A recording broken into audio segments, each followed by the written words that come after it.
He was the one man I trusted, the only man. My heart leapt as I watched him ride near. I could barely wait to feel the warmth of his touch. Earlier this week, we talked about one of the darker and more infamous productions in cinema history, Werner Herzog's Fitzcarraldo, a shoot where multiple people died around the set, and a tribal war broke out in the Peruvian jungle. Tonight, we're going to talk about a much more light and silly film, Robert Zemeckis' Romancing the Stone, an adventure rom-com starring Kathleen Turner, Michael Douglas, and Danny DeVito. Although the film takes place in Colombia, where Kathleen Turner is romantic but tragically single novelist Joan Wilder has to rescue her sister from kidnappers, shooting happened much closer to Hollywood in Veracruz, Mexico. As it was a location shoot, there were incidents, such as an animal trainer working with the kidnappers Ira and Ralph's alligators, who ended up losing a hand. Thank you.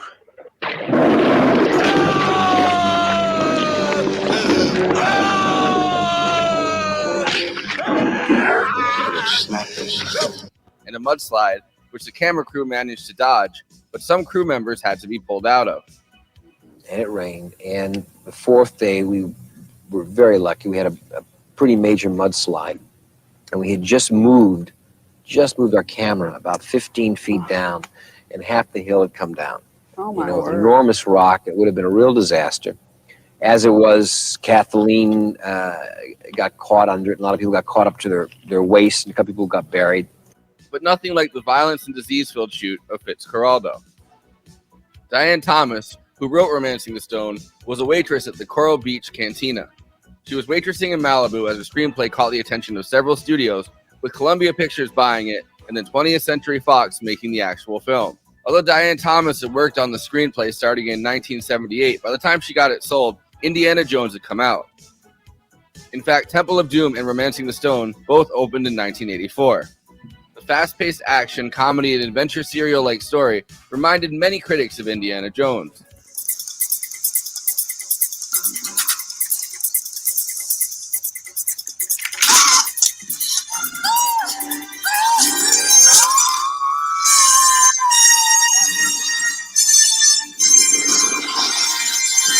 Thomas's career was extremely short-lived, and she was hired by Steven Spielberg after Romancing the Stone became popular in theaters to work on the film Always. The film will be released in 1989, but by then, Diane Thomas had been dead for 4 years, killed in a car accident a year after Romancing the Stone came out. And as a gift to her, I bought her a Porsche, bought her a new Porsche car.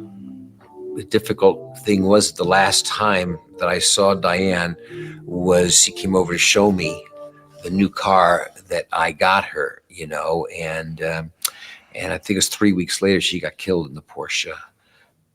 She had a boyfriend at the time. I think he was an ex-stunt man he was actually driving, but she always kind of liked those kind of Jack Colton characters in real life, and unfortunately had an accident down on Pacific Coast Highway, and we lost her much too young.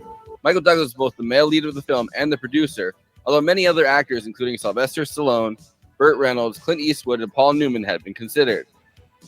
Douglas by then had mostly done TV appearances, small movie appearances, but was best known as the prestigious producer of One Flew Over the Cuckoo's Nest, which he had purchased from his father, the screen legend Kirk Douglas.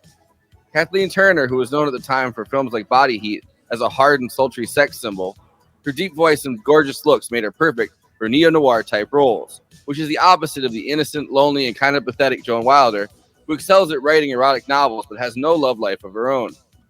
She lobbied hard to show she had a softer side for this role. Romancing the Stone combines the serial adventure fun of Indiana Jones with elements of earlier films like The Maltese Falcon. The 80s were, of course, a great time for adventure films aimed at younger audiences, for movies like The Never-Ending Story and Princess Bride to The Goonies. Romancing the Stone, although PG, was aimed at an older audience and leans heavily on the classic rom-com tropes while also providing a big dose of adventure, with a treasure map, a search for a buried stone, and car chases. Romancing the Stone was not expected to do well. After Fox executives saw an initial cut of the movie, they fired Robert Zemeckis from Cocoon, the next project he was set to work on, which he had developed himself. However, upon the release, Romancing the Stone got largely positive reviews from critics and netted $115 million at the box office. This allowed Zemeckis to make his long-awaited screenplay, Back to the Future.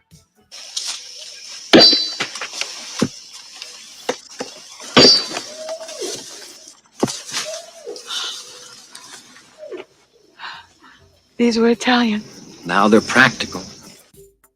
Anyway, before I introduce the panel, please like this video and subscribe to the Movie Night Extravaganza YouTube channel. Hit that bell to get notified whenever we're streaming.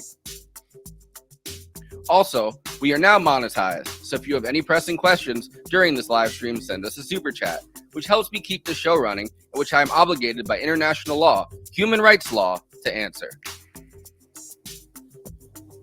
We also have a Patreon, patreon.com/movie night extra.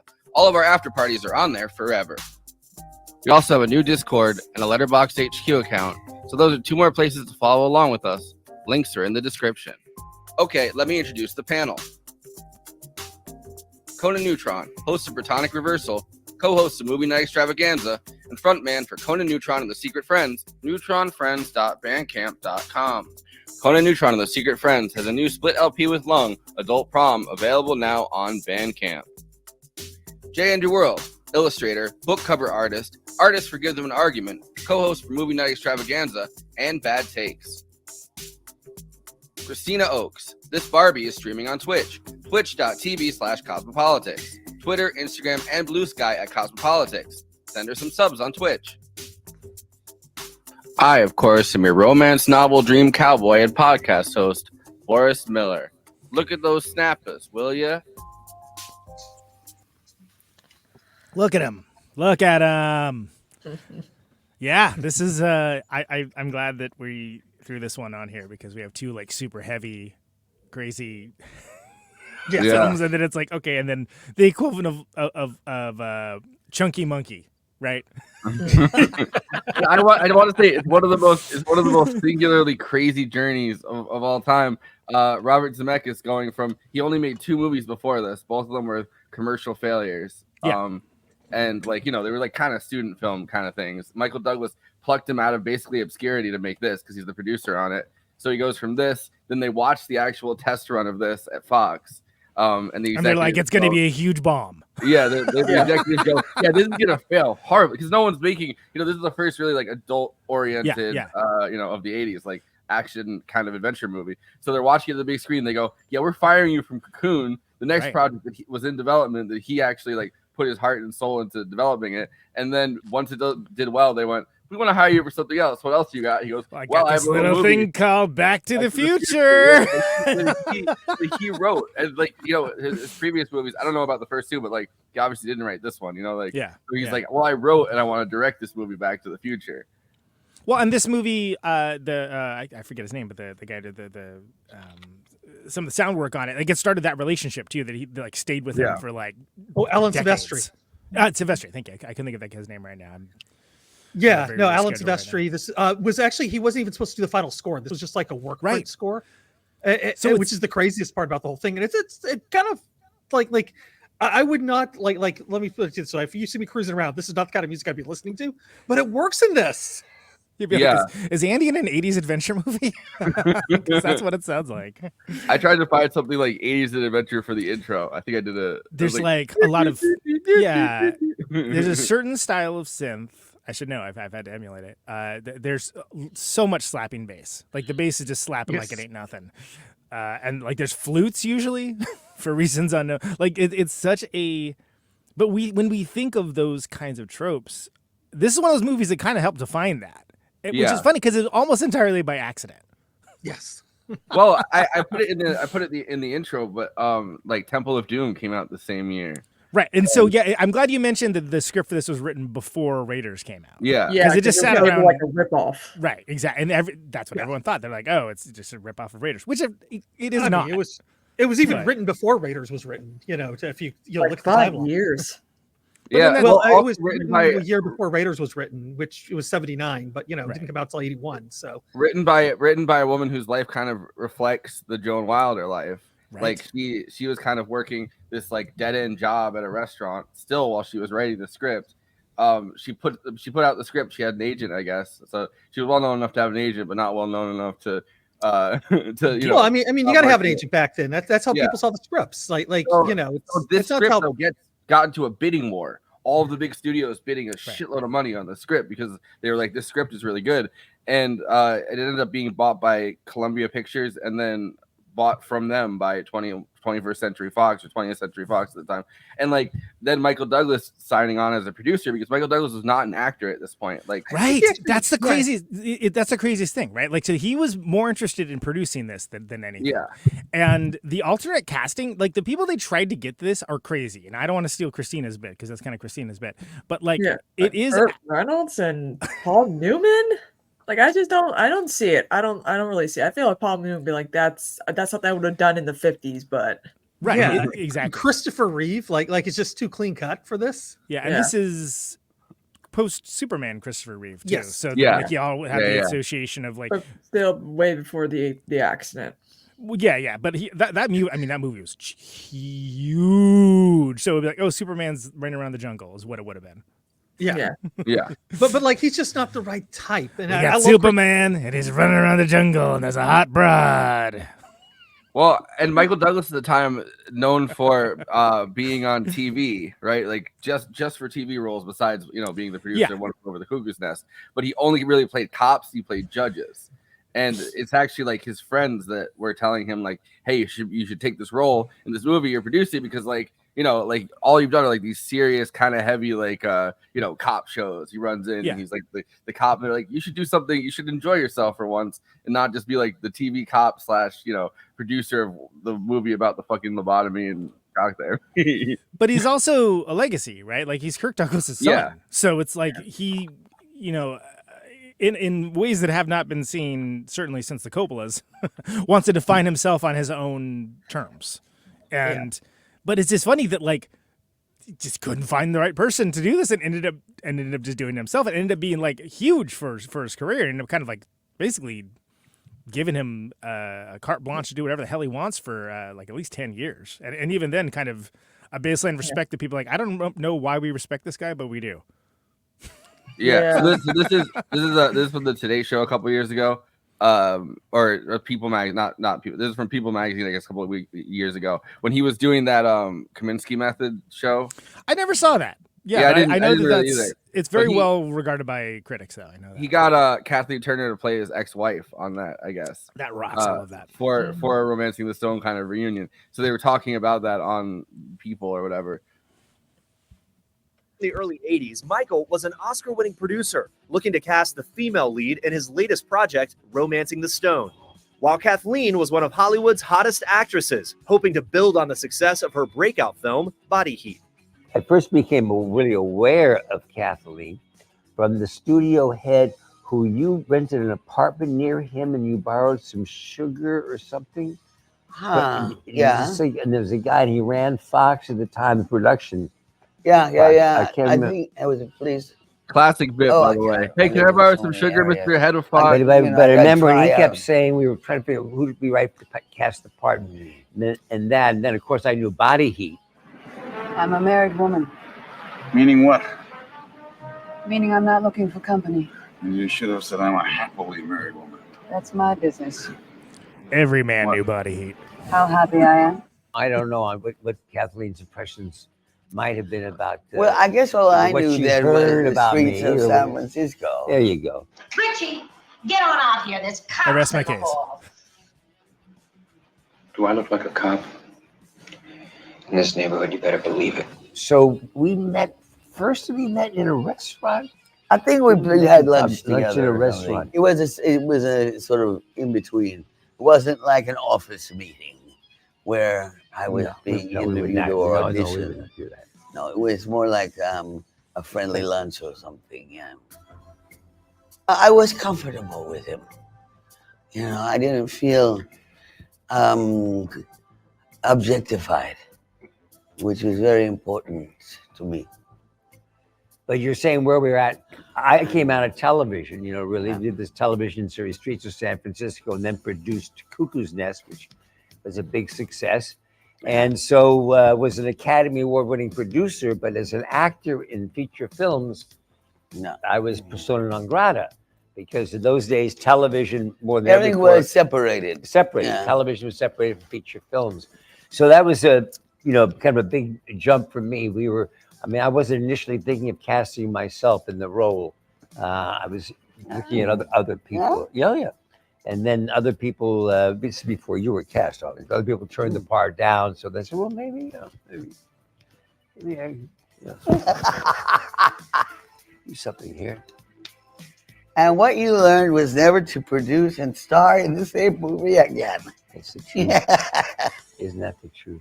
Half a year's work just flew south for the winter, all right? My Jeep is totaled. In about 5 minutes, everything I own in the world is going to be wet. So can you lighten up, please? I really don't have the time. I'll pay you. I'll tell you, I don't know when you ever slept. I mean, truly, because we would shoot, 14-hour days at least. And then he'd be up at 4, making sure that the gravel trucks got in to lay the road so that we could shoot, what Zemeckis wanted in a location the next day, because the road had been washed out every day. Yeah. Right. So I honestly, I don't know when he managed to sleep at all. I guess the crux was when I went down for our first scouting location with the director Robert Zemeckis to Mexico, and our wonderful little script written by Diane Thomas, and she's sort of written. That you always get worried about scripts that say like Rome burns. Yeah. Two little words which mean millions and months. And amongst many in the script, there was the mudslide. Yeah.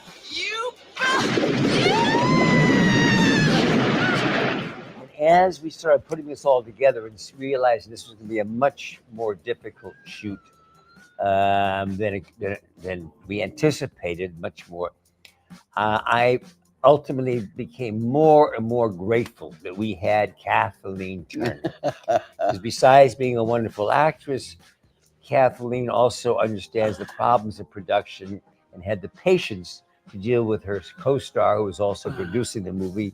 But it was exciting. It was fun. I got 7 stitches out of the experience, which was fine. None of them on the face, so hey. The first few were from the airplane because it was raining, of course, and they very realistically broke open the back of those. So there are all these jagged edges. Yeah. Is anybody else in there? No. That rocks.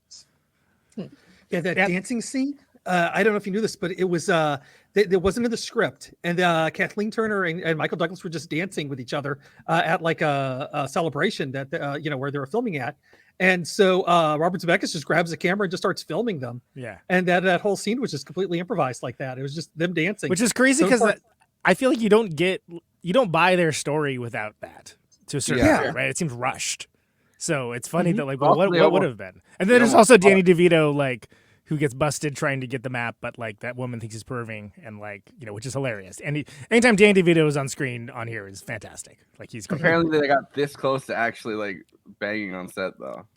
Like she said that they like almost fell. She said they were like this close to falling, which is always what that means. You know what I mean? Like we almost fell in love, and then Michael Douglas's ex-wife jumped on a plane, flew out to Mexico, confronted Kathleen and was like, I still love my ex-husband. You better please stay. She did the Jolene to her. Yeah, she Jolened her. Yeah. Yeah. Wow. So she ended up saying, all right, like she said she was like this close to being like in love with Michael Douglas, but she pulled back because she didn't want to hurt the. Well, it works for the movie though, because I mean the whole thing, like ultimately, it is an adventure movie, but it's I coined the term. That it's classic mom and dad cinema, right? Meaning that like this is one for the parents to watch, which is how I first saw it, and it makes sense, right? Because you think about so at this point, this is Kathleen Turner's third full length. So Body Heat's first one, which as I intimated during the clip, every dude remembers, and then she was in the Steve Martin movie, Man with Two Brains, and then it's this, and like she was kind of like they tried to kind of typecast her early as like just the sexy girl, right? And that's it. Yeah, which is funny. Peggy Sue got married as well. Well, that's the next sentence I had was that like then you have somebody like Preeti's Honor, and you have Peggy Sue got married, and unfortunately the ill-fated sequel to this too. And and so on, that like, oh no, she's got range, meaning that I don't think you get, without the partnership here with Zemeckis and without these abilities for her to actually act, I don't think that she ever would necessarily be cast as the voice for Jessica Rabbit. Which of course ended up being the biggest thing she ever did, which is hilarious because it's basically a cartoon. And for certain generations, she's known as Chandler Bing's drag queen father on Friends, which is funny because her publicist in this, the woman that plays Elaine, is also on Friends as Ross and Rachel's mom. I'll take your word for it. I've never seen it, but I had to watch it. My grandma forced me to watch every episode of Friends. Every when she would like have us over to Long Island, she'd be like, "All right, be quiet. Friends are on." So I've seen every episode. Was Streets of San Francisco a kind of a big deal for any of y'all? Because maybe it was the fact that like it's from the Bay Area, and it's like, oh, a show in the Bay Area. Like it was. Yeah, that's like your Dukes of Hazzard. I was living in Georgia at the time. Dukes of Hazzard was huge. So, but I like that in that clip, it's pointed out that like we think of television movies almost interchangeably now, right? But like at this time, it was like, oh no, if you're a TV star, it wasn't assured that you'd be able to quote unquote make the jump to movies at all. And in fact, it was kind of rare. You even see that as far into the future as something like Showgirls, where Verhoeven purposely cast a bunch of people who had been on like daytime television because he didn't want people that were like known as these movie stars. Otherwise, they would have ruined everything for. And there's been a lot of examples of people who are known for like a role on TV who are like, I don't want to be known as like this typecast role that like a good example would be Dan Stevens from Downton Abbey. Like people to this day are still asking him to apologize for leaving season 3, even though it's been like 13 years or so. But he's doing like diverse stuff now. He's gonna be doing like he's doing like really good acting. He's gonna be doing a bit of a horror film coming out in a few months. With from the Ready or Not guys, so I'm looking forward to that. But Kathleen's got range, like a lot of people. Absolutely, she's like, everyone's like comparing her to like Lauren Bacall is a good like. Yeah, absolutely. She was like Gen X's Lauren Bacall, if that makes sense. They both have the smoky voice too. Mm-hmm. Yeah. Yeah, top into Gen X, but I would agree with that. And also, so it's notable, too, that like when you consider what her role is here, it was completely against quote-unquote type, meaning that she was in 2 movies. But like everyone was like, whoa, that chick is hot. And then like, and she's so mousy in that 80s way of just take your glasses off and shake your hair and then suddenly you're hot. Oh, wait, I have no hair. But in this case, it's like, go on a mudslide, get dunked in water, et cetera, et cetera. But like, it is funny that like, it was what opened up like a world of roles for her, where it's like, oh no, she can actually act. Okay, cool. Yeah. Which is and she lobbied for this movie very hard. Like once she knew that it was happening, and she knew Michael Douglas was cast here, because they weren't sure that she was going to be the best like person for this because of that, right? They wanted Deborah Winger, right? Terms of Endearment, which is like talk about yeah, she would be a better fit. Yeah, but like, I mean, it's no Sylvester Stallone in the Michael Douglas role, which is the one that blows my mind. I think Andy, you dug that. I'm like, are you kidding me? That's like, I don't even know what that movie is. Stallone turned it down to do Rhinestone, believe it or not. I believe it. Yeah, I mean, it's mental. I'm Jack T. Colton. Yeah. But really, this show, like there are a lot of actresses who people Hollywood perceives as one note. They're known for their looks, they're known for certain things, but then they show off their comedic talents or even their more dramatic talents, and it's like, oh, these people can actually, do acting. They can do other things. Like Salma Hayek's a great, like recent-ish example. Yeah, it's like, oh, she's really funny. It's like, yeah, she's been trying to do comedy for 20 years, dude. Yeah, look at someone. I mean, I'll say like Bill Hader, some of the SNL people. I mean, Kristen Wiig could do drama. Like if Will Ferrell can do some serious stuff too. But like, it goes to show that you kind of do have to lean into your looks to get what you want, but the payoff is pretty swell once you are able to show people what you're made of. Well, her whole thing is she didn't like that she was objectified, and she has kind of a rebellious nature, I think, in general, because like the sultry voice that she has, like the deep kind of smoky voice, right? Like they told her like she had agents when she was working in like television or like like modeling, like that kind of stuff. Like she had agents say, hey, they're not going to hire you with that deep voice. Like maybe get voice coaching lessons and bring kind of like Grace Kelly. And instead of doing that, she started doing exercises to try to see if she could get the voice to go lower. Right. Yeah. Yeah. So, and it made her very distinctive. And by the way, I admire that response. I did that too. But she liked that she wasn't objectified for this because she had spent her whole career up to this point, from Body Heat to being with Steve Martin. Like, she's always in roles where she was objectified completely. Yeah, right. So she took this as like, hey, I can show people not only can I act, but I can be in kind of this role as like this kind of like loser-ish virgin lady. Like, you know what I mean? Like the girls who like to write fan fiction, about Twilight and One Direction. She's very good at it. Like, she's the type of audience that would buy her books. Yeah. And I like that the cat was an addition too, like that, Yes. which is great because obviously it's a trope now. But like, this is one of the movies that established that trope, and it almost wasn't in the original. Yeah, because they had to replace the character. Yeah. They had this male character that was at the beginning of it. That was her assistant that had feelings for her, and she didn't have any feelings for him. And the whole thing just didn't work. So they replaced him with a cat and the agent. But that cat sure can type. Let me tell you. Look, I got bad news, kid. You're off the film, and we're replacing you with a cat. But let me tell you, this kitty can act. By the way, I can't tell. So the crocodiles in this, right?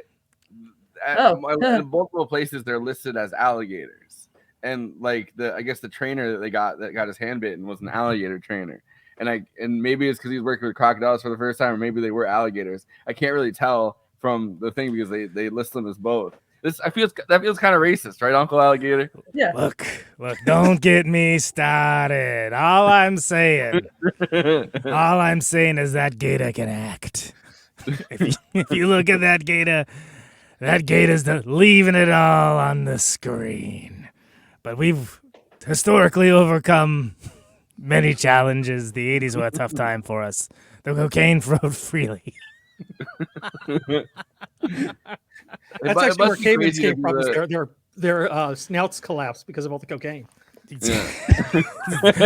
I knew this one croc. Oh, the whole bridge disappeared. It was wild times. They get deviated snout. But Crocodilia. We used to not be represented, then we were represented as savages. Do you remember there was a drug that was going around on TV for a while that they were like talking about, crocodile? I named that drug, kid. What are you talking about? But so it must be crazy. The one alligator crocodile trainer that got his hand bitten off on set, and then they have the scene where the guy gets his hand bitten off on set. Like, I wonder if that guy ever turned around and watched the movie and then was like, come on. Like, did you hear actually what happened to him? Like, because the gator grabs his hand, pulls him into the water, and then starts spinning him. And they had somebody else had to jump into the water and pull him out. He was mouthing off. Douglas got slapped around a little bit too, but with the kind of wages he was paying, he deserved it. Yeah, he got slapped by a tail. Got slapped by more than that if I had been on the set. Well, because the scene where at the end where he's grabbing the gator by the tail, he's really grabbing like a crocodile by the tail. Like that's not a fake, like they didn't use a fake crocodile for that. So he had to run after the crocodile and not let it get into the water. He actually had to like hold on to the tail the same way he does in the movie. You'd think that they could like have because some of them were animatronic crocodiles. Yeah, they do have. South America does have both crocodiles and alligators, but for those that are not states of the Cayman genus is the skinnier. They're more like the crocodiles are more needle nose, and alligators are wider, but they're all of the family Crocodilia. Well, the Nile crocodiles, right? Like the ones that are in Africa, like they're. The nose is skinny as fuck. It's super skinny. It's almost like a needle nose pliers. And they also have caimans down there. Caimans and the ones. All right. You want to go for the full Monty here and give me the fourth one? I don't know what the fourth one is. Gavials. And gavials are wild looking because it's like they're all teeth. And I'm saying that I'm not saying that like the other ones are not, but gavials are freaking wild looking. In fact, let me Since we're going down this, I feel like we're doing freaking Discovery should be sponsoring us with we're going at this. But this is what happens. This is what happens when your local Australian gets sick and doesn't. Oh yeah. So that's what a gavial looks like. They're really like, if you think crocodiles are needle nose, the gavials are even more so. Well, you can see just in that. I feel like the jump from like the bony fish that they're still alive. You know what I mean? Yeah, like the sawfish and stuff. That you can see the jump from those kinds of fish to crocodiles on like literally living fossils, pretty much. And it's in South America is one of the only places where they both exist. It's usually one or the other, just because they sort of evolved from differently in different modus operandi and things along those lines. But it is funny that they're used interchangeably in a way that is so quintessentially 80s. You almost expect to hear about quicksand next, where it's like, guys, just tucked in and never to be seen again. Also, this movie just has mudslides. Exactly. Anyway, gavials. So, but there's all these like weird parallels between like shit that actually happened, right? Like because the mudslide actually happened, and there's a mudslide in the script that was preceding, so they had to go find a mudslide. I guess that's like the and then actually got trapped in the mudslide. Then they have the guy that got his hand bitten off by a crocodile. That, that was in the script too. Like before that, like all the things that they're trying to make happen on screen. I mean, dancing, but that's just dancing anyway. But like all these things that they end up making on screen. Well, like he was bitten. Michael Douglas was like bitten by a snake, and Danny DeVito had to suck the poison out. I mean, there's all kinds of crazy. Although Michael Douglas said that's not true. Would do. Yeah, Michael Douglas says it's a fake story. I don't know if that's true or not, but all right, we'll get our top researchers on that. Yeah, I mean, he's the same guy who said you can get throat cancer through oral sex. So, oh my God, yeah, that's right. I forgot about that.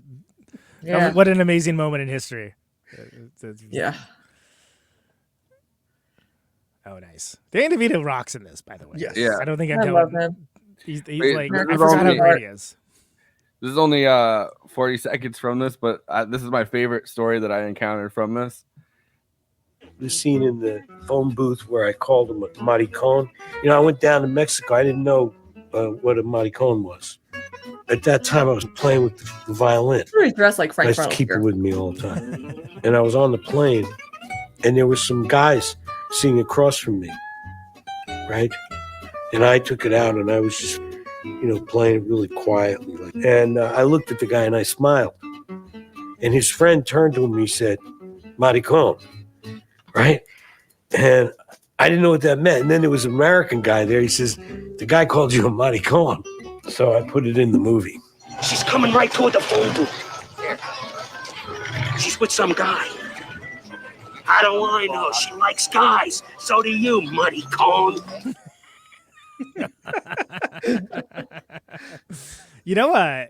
Bob Hoskins was who they originally wanted. Yes. As Ralph. He and Danny DeVito do seem a little bit like almost interchangeable in some ways. Like until you hear Bob Hoskins speak as a regular human being. He's British. I'm like, what? He's British and like super like master thespian. Which is funny because he's always.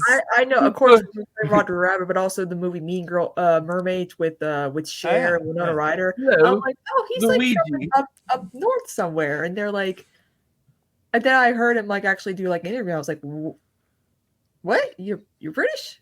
Don't forget, he's also the best Mario. Yeah, it's me, Mario. Hello, Luigi. You want to jump down these pipes with me? It's kind of wild though that he did end up in Who Framed Roger Rabbit with Kathleen Turner. Yeah. So another Zemeckis film. Yeah, it's all tied together, people. It's all connected. And I wonder if Zemeckis was like, look, we couldn't cast him in this one. Maybe we could cast him in this one.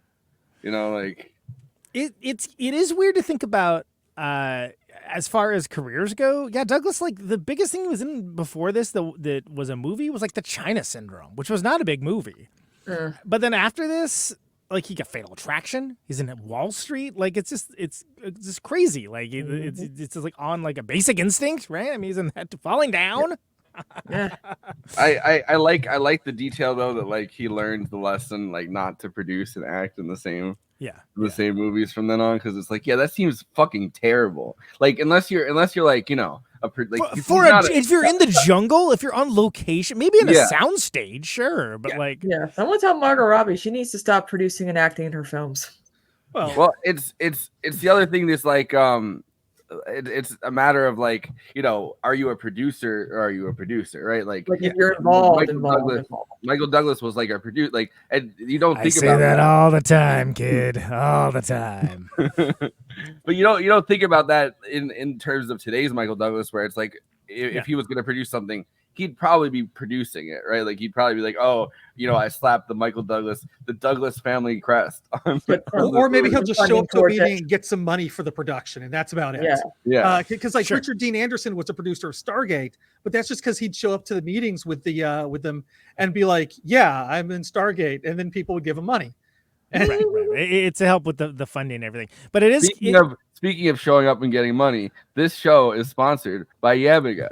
You know, it's it's a Balkan rakia liquor. Here's our ad read. Tonight's podcast is brought to you by Yabiga, a Balkan rakia spirit plum brandy that brings Serbia to the American shores in an authentic and appreciative way. Care of Billy Gould, bassist for Faith No More, and rakia appreciator. Rakia is a traditional spirit enjoyed at weddings, funerals, and life events. However, more and more it's being enjoyed everywhere on a night out with friends or as a casual drink. Get a bottle today in liquor stores and bars across America. Go to yabiga.com to see where it's available near you. I have a couple of pictures that are all at Dutch angles. Last time I was enjoying it with friends in Texas. One of them was really good. It's like really artsy. I'm like, I sent it to Billy. He's like, that's awesome. it's like I was faded, dude.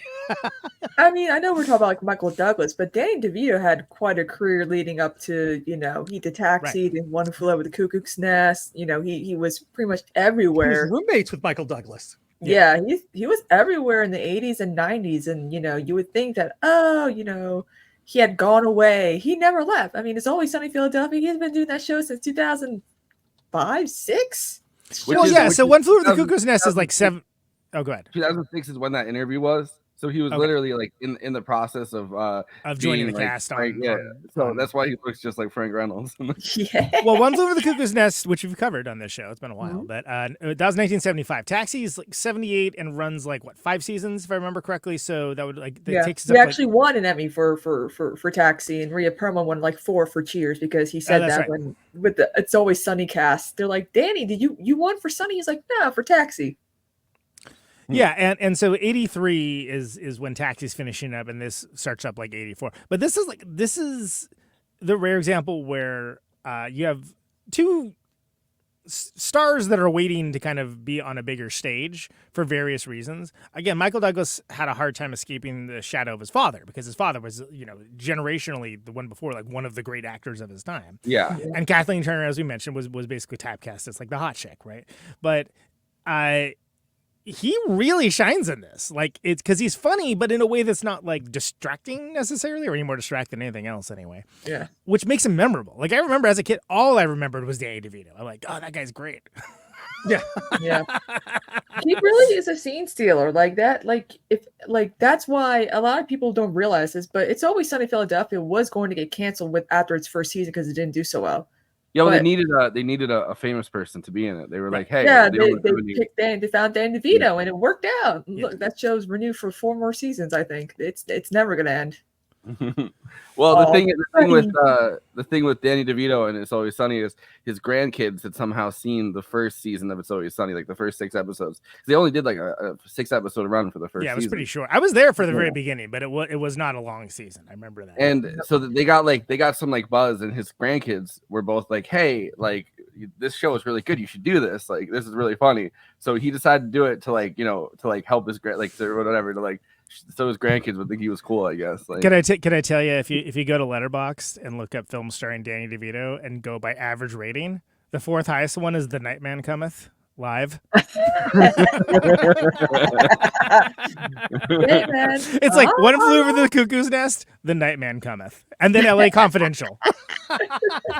Which I get control, don't get to the voice hole. Wait, what? That rules. National Treasure. Oh, that's so good. I feel like this film gets like not appreciated as much. Well, there's one of the coolest parts of this movie that I completely forgot about till right now is when they're running through the thing, and he's like, "Good, you got out of the tunnel before the Batman comes," or something. Oh, and that's right. Yeah, and then they're both, and then was it Batman Returns, right? Yeah. Where they're both like, yeah, I've totally forgot about that because he plays the Penguin, of course, in the Tim Burton Batman, and that's right. Wow, full circle. Yeah, how funny. But he had such a crazy run in the 80s and then early 90s that like by the mid 90s he was directing his own, like he directed Matilda. Like that was his like royal debut. And Hoffa, which by the way is really good. If you've not seen it. Yeah. God, I haven't seen that in forever. I watched it like last year, I think, and I'm just like, damn, we should cover this. Yeah, that'd be interesting. Yeah. But no, I mean, like Danny, the thing about this movie that you know gets kind of missed is how much it was on TV. I mean, oh my God, this was so ubiquitous on television back in the day. Yeah, for whatever reason, I don't know why. Yeah, I mean, like I don't think I ever actually watched it all the way through until like I was an adult, because it was be flipping through the channels and be like, oh, Romancing the Stone, yes. Yeah, it's also one of the films that Reagan watched at Camp David, apparently. No. When they did things where Reagan would watch a movie every week or whatever, that they'd be like, "Come on, sir, sit down, watch a movie." Oh, he would do like the Obama thing and like, here are my favorite movies and songs of the year. Like, imagine if Reagan had done good actually the Obama style song list. Oh my God, that's actually how it's just Born in the USA 10 times. That's actually how Tom Clancy became famous. Is because somebody slipped that onto Reagan's nightstand, and he's like, "This Tom Clancy fellow's pretty good," and all of a sudden Tom Clancy blew up as a writer because he got like a Reagan plug. There you go. There you go. That's not usually what they call the Reagan plug, but you know. Yeah. This Tom Clancy's pretty good. And now a word from our sponsor. Yeah, so it's wild that like all three principals for this film are basically locked and loaded for kind of bigger things. But nobody thinks it's going to be this. Like literally the studios, when they saw that initial screening, they're like, yeah, this is going to bomb really bad. Yeah, and you're not doing Cocoon anymore. You know, so they had no faith into it whatsoever. So therefore it became not just like, it was almost like there is some tie back to Fitzcarraldo. It became Zemeckis just being like a force of will to like finish it. And have you seen the cut scenes? These film, executives, what do they know? Like, I feel like film executives, the only thing that they know at this point in time, especially, is like stuff that's already done well, right? Like, right. So having like an adventure movie for adults is probably something that they're like, this is like, what are we gonna do? How do you even market this? Like, make it a tax write-off. Just it never like released it.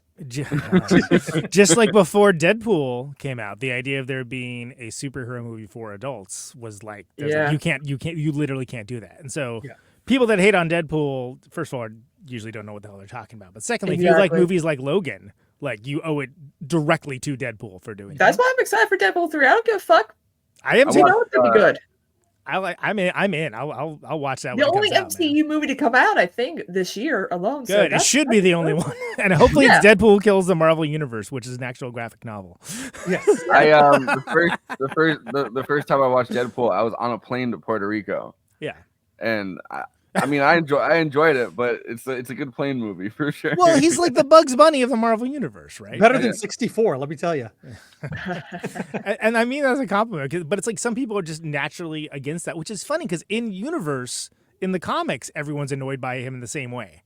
So that's one of the reasons why I think Ryan Reynolds fucking championing that movie. And like going to war for that movie is like so great because in a way it almost mirrors Ryan Reynolds' career. Yeah, I mean he made fun of Green Lantern. He shot himself. It was funny, but also too. I mean, you never see Ryan Reynolds' feet, and he was created by Liefeld. Wilson. Wait, I didn't. Congratulations! I heard what neither of you said. I wonder about like Ryan Reynolds versus like a Bradley Cooper.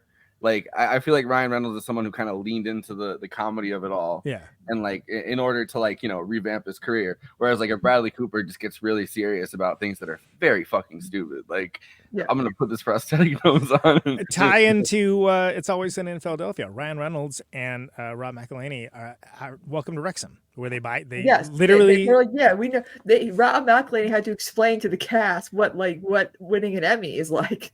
Right, because it's and they which is hilarious because they literally bought a football team, an English football team, and it's them knowing nothing about football at the very beginning, and it's actually, you know what? I don't like sports even a little bit, but I found that incredibly enjoyable and engaging. So. Yeah. Give that what you will. Not brought to you by Welcome to Wrexham. We're brought to you by Yibbish. Could a movie like Romance in the Stone be made today? Well, they tried. I feel like we kind of like. Well, they did. They did that. The Lost City is like it's this. It's this without Danny DeVito and with Channing Tatum. I will say though, Brad Pitt in that movie was hilarious. Yeah. He's great. He's the best. Yeah. Like how Danny DeVito is the best part of Romancing the Stone to a certain degree. So is Brad Pitt. Yeah. Lost City is fine, but it's. I want to see a movie. I want to see a movie 70% starring Danny DeVito and Channing Tatum, where Channing Tatum plays Danny DeVito's son. Oh my and he God, comes home and he's like, Dad. He's like, Dad, I'm your long lost son. And then you have to reckon with the fact that tiny little Danny DeVito had Channing Tatum as a son. Well, that's kind of it's like twins-ish. But I just watched Foxcatcher at KT's suggestion, and Channing Tatum can actually act. He's really good in that. I was like super surprised. I don't know why I just never bothered with that. I mean, he did. I mean, the funny 21 and 22 Jump Street was funny because he could do comedy really well. Yeah. No, he was a good dramatic. Lost City was fun. Lost City was, again, half a carton of Chunky Monkey is what that is.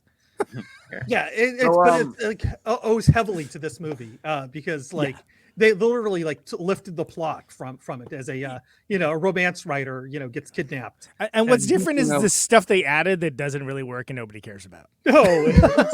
Speaking of half a carton of Chunky Monkey. All right, it's time for us to have a little fun tonight because I have Bobby Ryan interviewing Michael Douglas.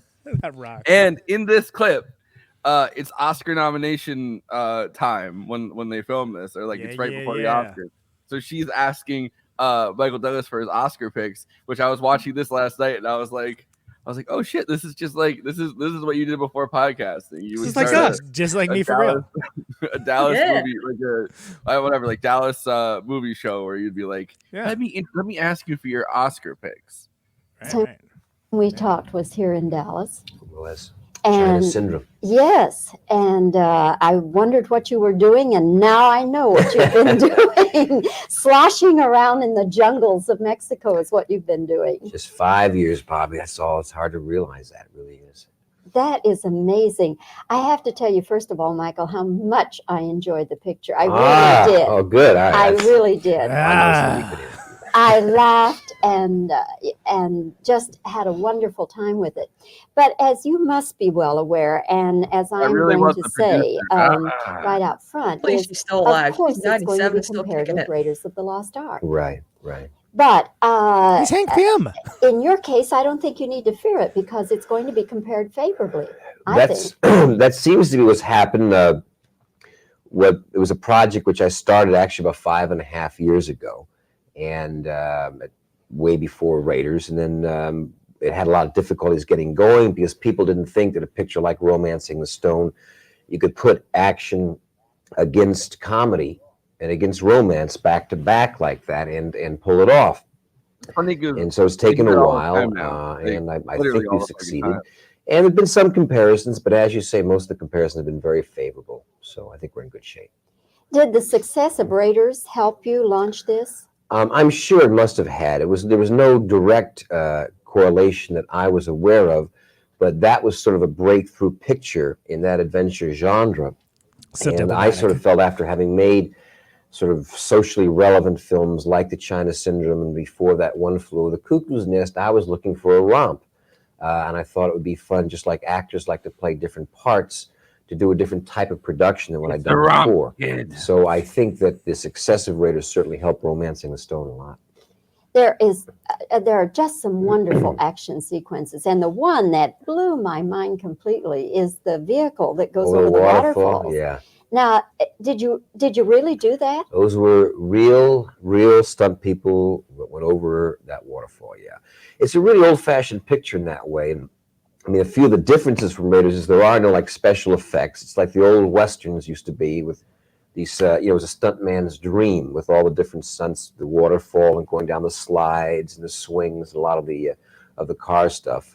And we did it. It was actually in Durango, Mexico, and the stuntman there had made a lot of westerns. And he had said, I've always wanted to take a horse over that waterfall. And he says, now I got a chance to do it with a car. So that was it.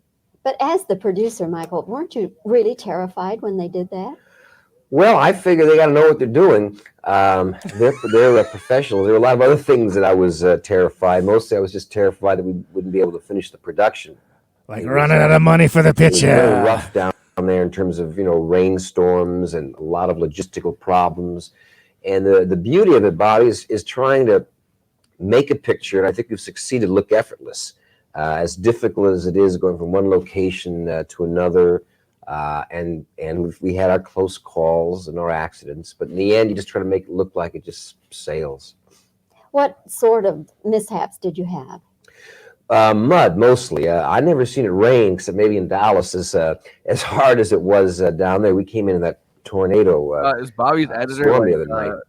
But it was the major rain season. So you'd find a location one day, and then you go to the next, and the mudslides would come down and taking your road away, and so you had to carve off a new road, or you get stuck down there. You'd have to have big tractors to pull the semi-trailers out.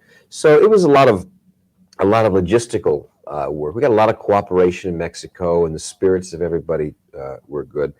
But I think it'll be a while before I do another one of these adventure pictures. Michael, I've never seen you do that kind of role before. Is this a breakthrough for you?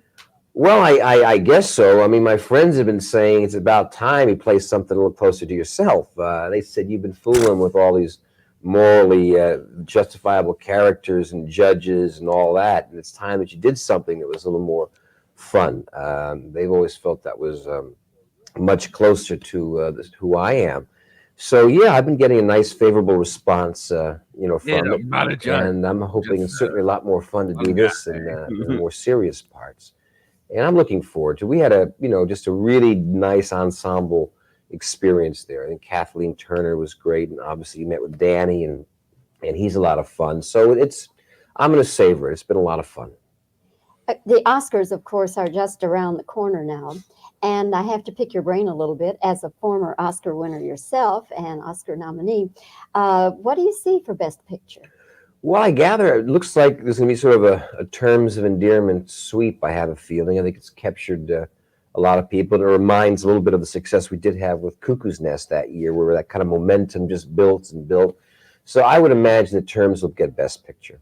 And McLean, actress? I don't know. I think that's going to be interesting, and maybe I would imagine so.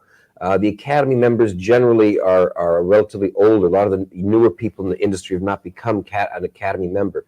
So I think Shirley has a chance. Jim Brooks, I think obviously Jack Nicholson will win as supporting actor. Supporting actress, I don't know. It's pretty wide open. Who do you think might have an edge? Anybody there? I don't know. I mean, I like Cher a lot. There's another picture was made here in Texas. I like Cher a lot, but it's hard to say. I'm not trying to remember who all the candidates Glenn are. Close, Yes. Linda Hunt. Right. I would think never maybe won an Cher's got Oscar. a chance, or Linda Hunt. And if Shirley MacLaine doesn't get it, who would beat her out? Well, it's hard to say. one. I would say McLean's the odds-on favorite, probably. Yeah. And you'll be there. Do you go? I may be there. I may be back actually in New York. Romancing's opening on March 30th. I'm going to do a little work in New York, and then I'm taking a long deserved vacation, going to the Caribbean with my family for a couple of weeks. So I may be watching the Academy Awards from Jamaica. Okay, so for terms of endearment, 56 Academy Awards, the film received a leading 11 nominations and won a leading 5 awards: Best Picture, Best Director, Best Actress for MacLaine, Best Adapted Screenplay, and Best Supporting Actor for Nicholson. All right. And 3 years later, he actually wins an award for Best Actor himself for Wall Street. So I wonder, well, he won already for One Flew Over the Cuckoo's Nest. Not for Best Actor, he didn't. No, not for Best Actor. No, I'm saying, well, that's what I said, Best Actor. Yeah, he won that. Yeah. It's clear that's why that's in there. But yeah, obviously Cuckoo's that's when he was still mostly behind the scene. I don't know what's going on with editing for that clip, by the way. It was pretty glitchy. It's interesting. He's got a canned response to the Raiders question, right? Like he's got something ready. Yeah. Because you kind of got to, because at this point, as we mentioned last year, like Raiders kind of kicks off a whole cottage industry of adventure movies, some of which are even good. But there's definitely a lot of them. And it's, I mean, restarts that that trend, right? Like, but not since like basically since the 1940s had there been like like with swashbuckle type, and even like Tarzan movies. I mean, put Tarzan in with Abbott and Costello is what we're gonna do. It opened 2 months before Temple of Doom. Right, yeah, and yeah, again, because that was. It wasn't like they were creating Raiders to make a franchise, but it was so popular. Like, well, I guess we can do a prequel. Yeah. Sure. Both this movie and Temple of Doom have the same kind of like rope bridge scene, where it's like that's right. Yeah, of course. Yeah. Well, it's kind of I feel like linked in the public imagination now from that too. Like, of course, Kathleen Turner kind of does it way more badass. Like, she just jumps on the rope and just goes for it. That's like her moment of like. That's like, oh shit, maybe she's gonna survive this. Like, yeah. She gets to be a badass there, which is instead of just like my a heels. damsel in distress. I'm a damsel and I'm in distress. The classic 80s bit where Michael Douglas is still ranting for like 30 seconds after she's already gone over the thing. Like, you know what I mean? Like, yeah, she's already gone. Yeah, that's the. And he has the same line over and over again where he's like, he's like, should have listened to my mother. You know, I would have been, you know, looking at ass and tits as some kind of surgeon, and I wouldn't be in the jungle with everything. He's just ranting, and then she goes over the fucking thing. So I was thinking about just our conversation for the clip about that recent movie, The Lost City, which also, by the way, has Divine Joy Randolph. I forgot about that too. She's in that too. She's also great in that. But feature Oscar winner. There's a lot of needless exposition and backstory that's a modern construct. Like, you don't like, okay, so in Romancing the Stone, he's just running around the jungle. He's running around the jungle doing an adventure because it's the 80s and F you, that's why. Like, they give some threadbare background about it, but it doesn't set up like, oh, okay, well, this is motivation for doing this, and then, you know, there's this whole, and I find that refreshing because I feel like there's a lot of over explanation for background stories in movies in general now. Yeah. Well, the thing is, it also makes a lot of sense as he's kind of supposed to be the living embodiment of one of her characters. And you can't imagine that like any of her characters get like a bag, like, you know what I mean? Who cares? Wow, look, handsome guy. Wow. Yeah. Are they smoldering gays? Are they are they, well, you know? So he starts the movie out, right? It was like that opening where, you know, she's just the lady is just like in her house or in, you know, the house or whatever, and the guy comes in and he's like gonna rape her, and he's like, oh no, the worst man in the West or something, and then she fucking manages to get the knife out of and hits him with the knife, and then she gets saved by her you know, her love Jack. And you can't imagine that any of those characters get any kind of backstory, right? Because he's just the worst guy in the West. This is the best guy. This is the best guy in the West. And I love that. I'm glad you mentioned that scene because it's so set up to look exactly like a Sergio Leone Western, like down to the like color correction, like the type of like the sort of higher contrast and the really strong reds and yellows. Like, and it's a small scene because when you first watch, you're like, am I looking at the right movie? Like, what? Yeah, and they used shadow too. Like they kept all the except for the bad guy. All the main characters in the book are like their faces are kept in shadow most of the time. Right. No, it's a real interesting way to start it off and be like, oh, okay, so she's writing, and then you know immediately. You don't have to be told, hey, so you write books, right? Oh yeah, so I started doing that, like blah blah blah. Like, it just shows you. It freaking shows you. It doesn't tell you. The wall, and you know she's a professional. Like right. You know. There you go. Well, it's like you see like romance novelist of the year, like that's on her wall, and you're like, yeah, all right. You don't need like a 10-minute scene explaining that she's a romance novelist of the year because you saw it. If you're paying like the slice bit of attention, or like a spoon-fed little baby. Thank you. Or, you know, if you can read. Yeah, and you know, and again, not to keep comparing it to The Lost City, I thought the one thing I will say is that like the idea that the Channing Tatum character is like basically Fabio is like that's her cover art, her cover model, and that like everyone like attributes him to having like greater sense of importance to these stories that he does not in fact have anything to do with.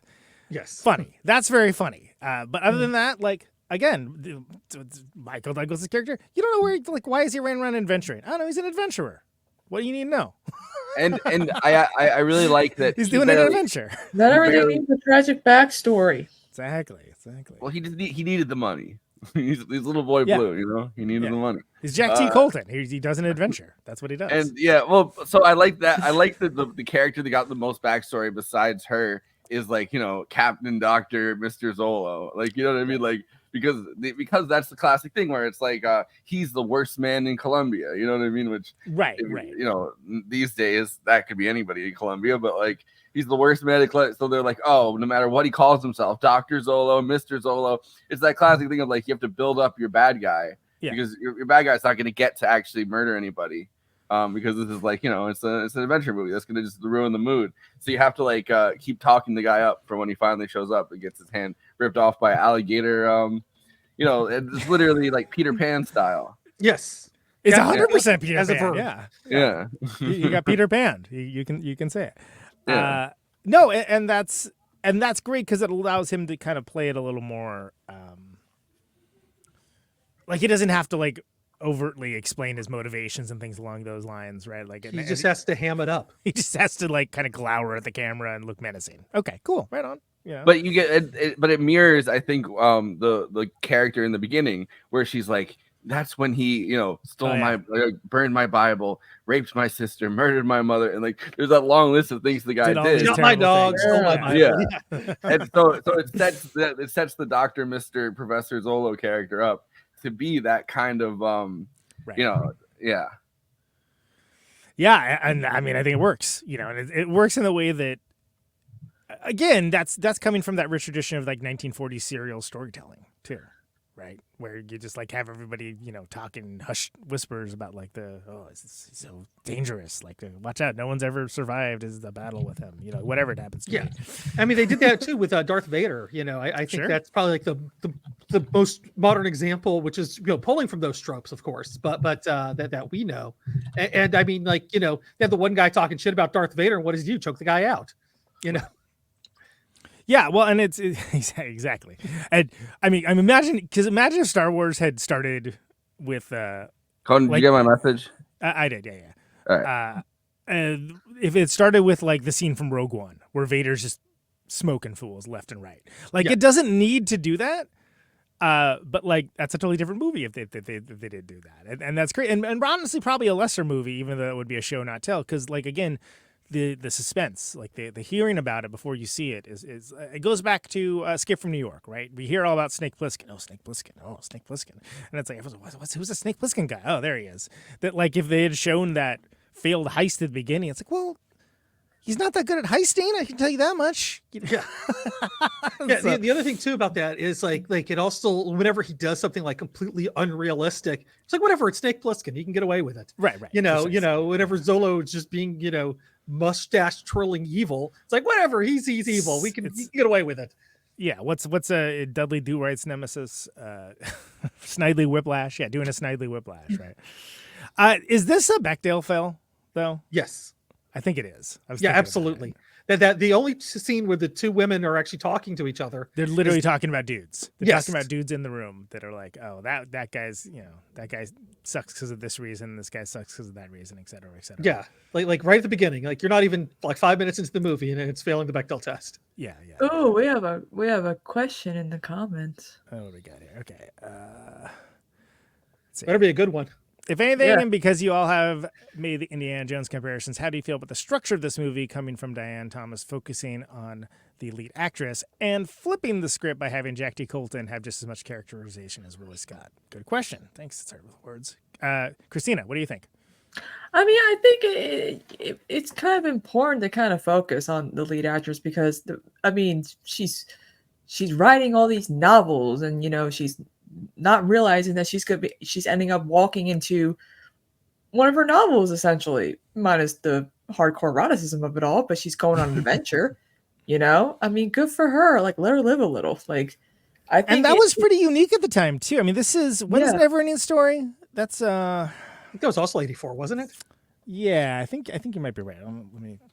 But the thing I do like about that is like it is her story, and she's the one with the arc. You know, it's not Jack Colton's story. He doesn't. He has an arc. Don't get me wrong. He doesn't show up till like 20, 25 minutes in. exactly. And he's like scumbag to maybe not scumbag. It's big Han Solo energy for sure. Like let's kid, get it twisted. Yeah, but I agree that like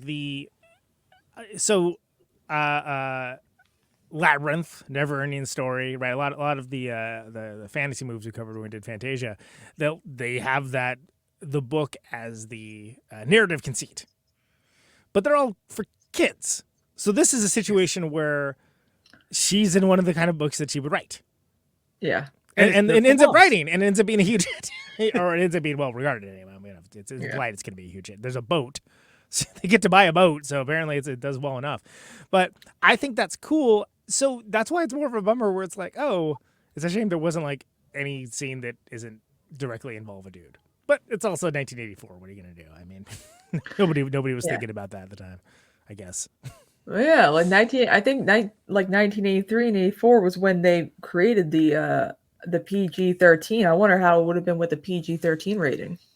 When did that originate? It was because of Gremlins and Raiders, which came out that year. So it was just before PG-13. Also, it was that same year. Yeah, they were like, we can't make this a PG movie. It's too scary for PG, but not hard enough to go for an R rating. So if anything, they probably would have gone back and gave Poltergeist a PG-13 rating for like the scarier images alone. Yeah, you're right. So it was Temple of Doom specifically, but yeah, there was like a Gremlins was another one. Like there was a bunch of ones where Gremlins we got the conversation started, and it was Temple of Doom that actually was the first one.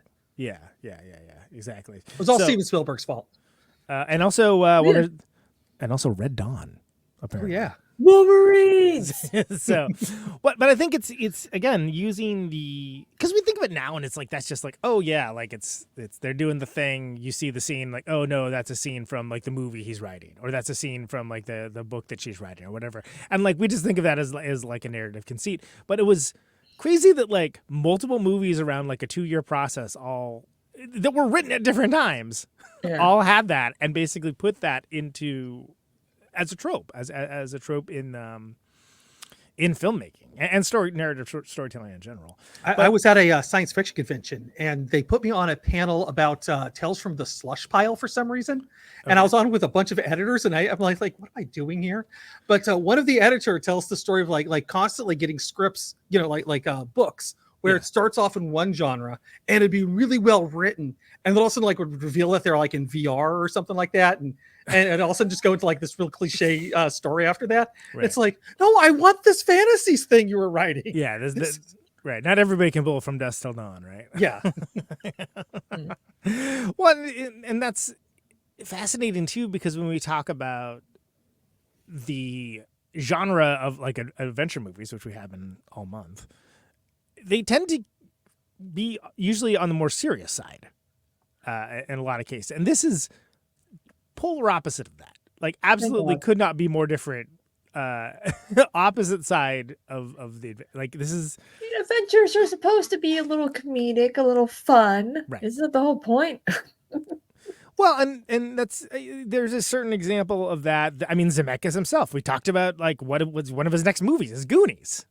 You know, that takes that to the next level comedically, and then also not only involves kids, but has a cast that is quite distinguished for their later careers, as we talked about last year. And I feel like the Chris Columbus Zemeckis thing was spinning up big time around that time, and it's amazing to me still, even knowing it, that without Romancing the Stone, we don't get Back to the Future. Crazy. And because it like didn't do well with test audiences, it really didn't do well at all. And then he went back and fixed it, but before they let him do anything with it, they fired him off Cocoon, which I like Cocoon, but as far as like important movies of the 80s, nah. Yeah, it's Ron Howard, who's like, he's fine. Yeah. And that's like the best you can say about Ron Howard. Yeah, it's fine. Fine. Yeah. I mean, like there he doesn't do bad films. Yeah, there have been instances like we're seeing now with the musicals now. Like a lot of people are not being told that they're watching being test audience for like a musical or anything like that, or a movie musical.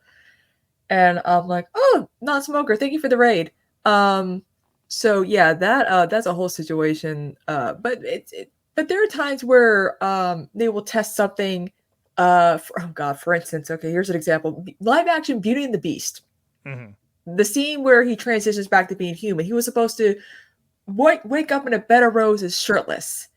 And some Midwestern moms were like, well, you take it from the top up, you take it from the bottom down. I don't want my daughter seeing this. And I'm like, Midwestern moms, we could have had a shirtless Dan Stevens in a Disney film. That's okay. There you go. That's a. So they had to change it and make it look like the original animated version. I'm like, oh, for fuck's sakes.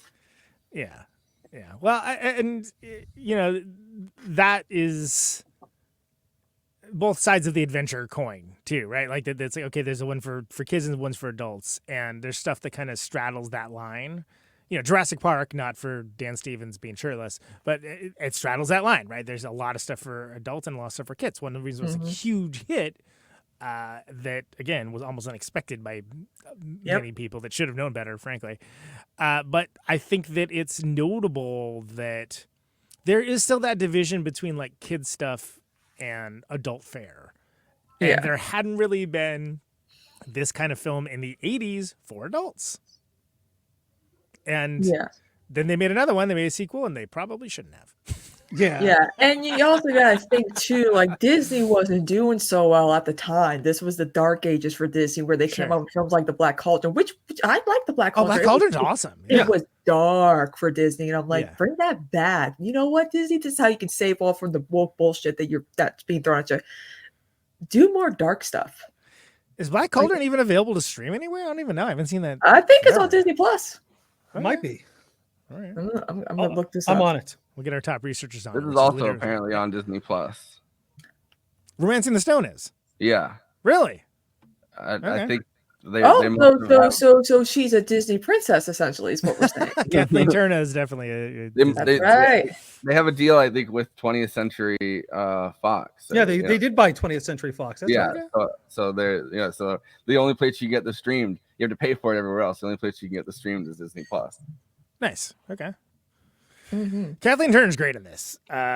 Just reiterating our point from like an hour ago. Like it's cool that she got the opportunity to prove that she can, really deliver. And whatever, everyone gets to have their like sweaty, sexy time in the jungle too. Don't worry, but like it's there's some depth to it, and it's not just a straight line, so to speak.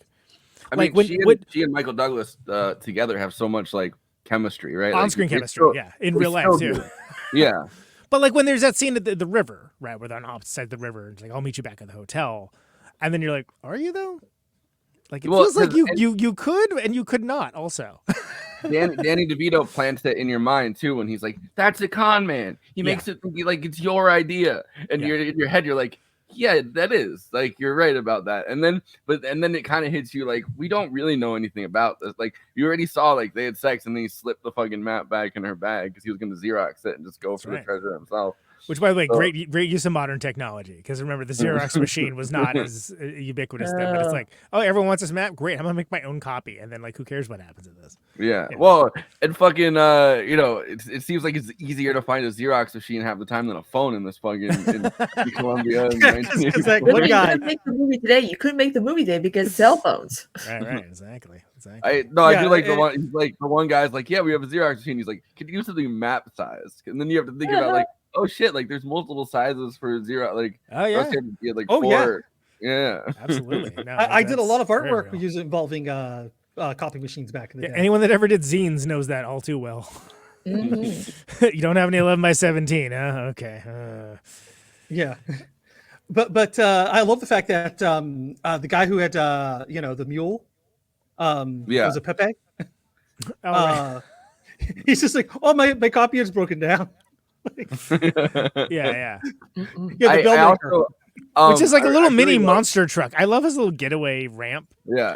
apparatus that's like a garage door opener thing. Yeah, that's awesome. Well, That's I also love that it's like a drug mule community, right? Like he's the dealer and the rest of them are all like his goons. And I love the entire bit that's like because they let you know in the beginning, like your books do very well. Oh, they're really popular down there. Yeah, the books they sell really well. They say your books are really popular, especially in those macho countries, which is like what they always say about like, Latin American countries. Yeah. And so she goes down there, and of course, like you don't think about that line any more than like than that 5 seconds. Like she's successful and okay, so worldwide success. All right, and that's all it's doing, and it sets up it sets up the whole like, did you say June Wilder? Which of course gesticulating with the gun in the classic comedic way of like, please don't gesticulate at me with that gun, sir.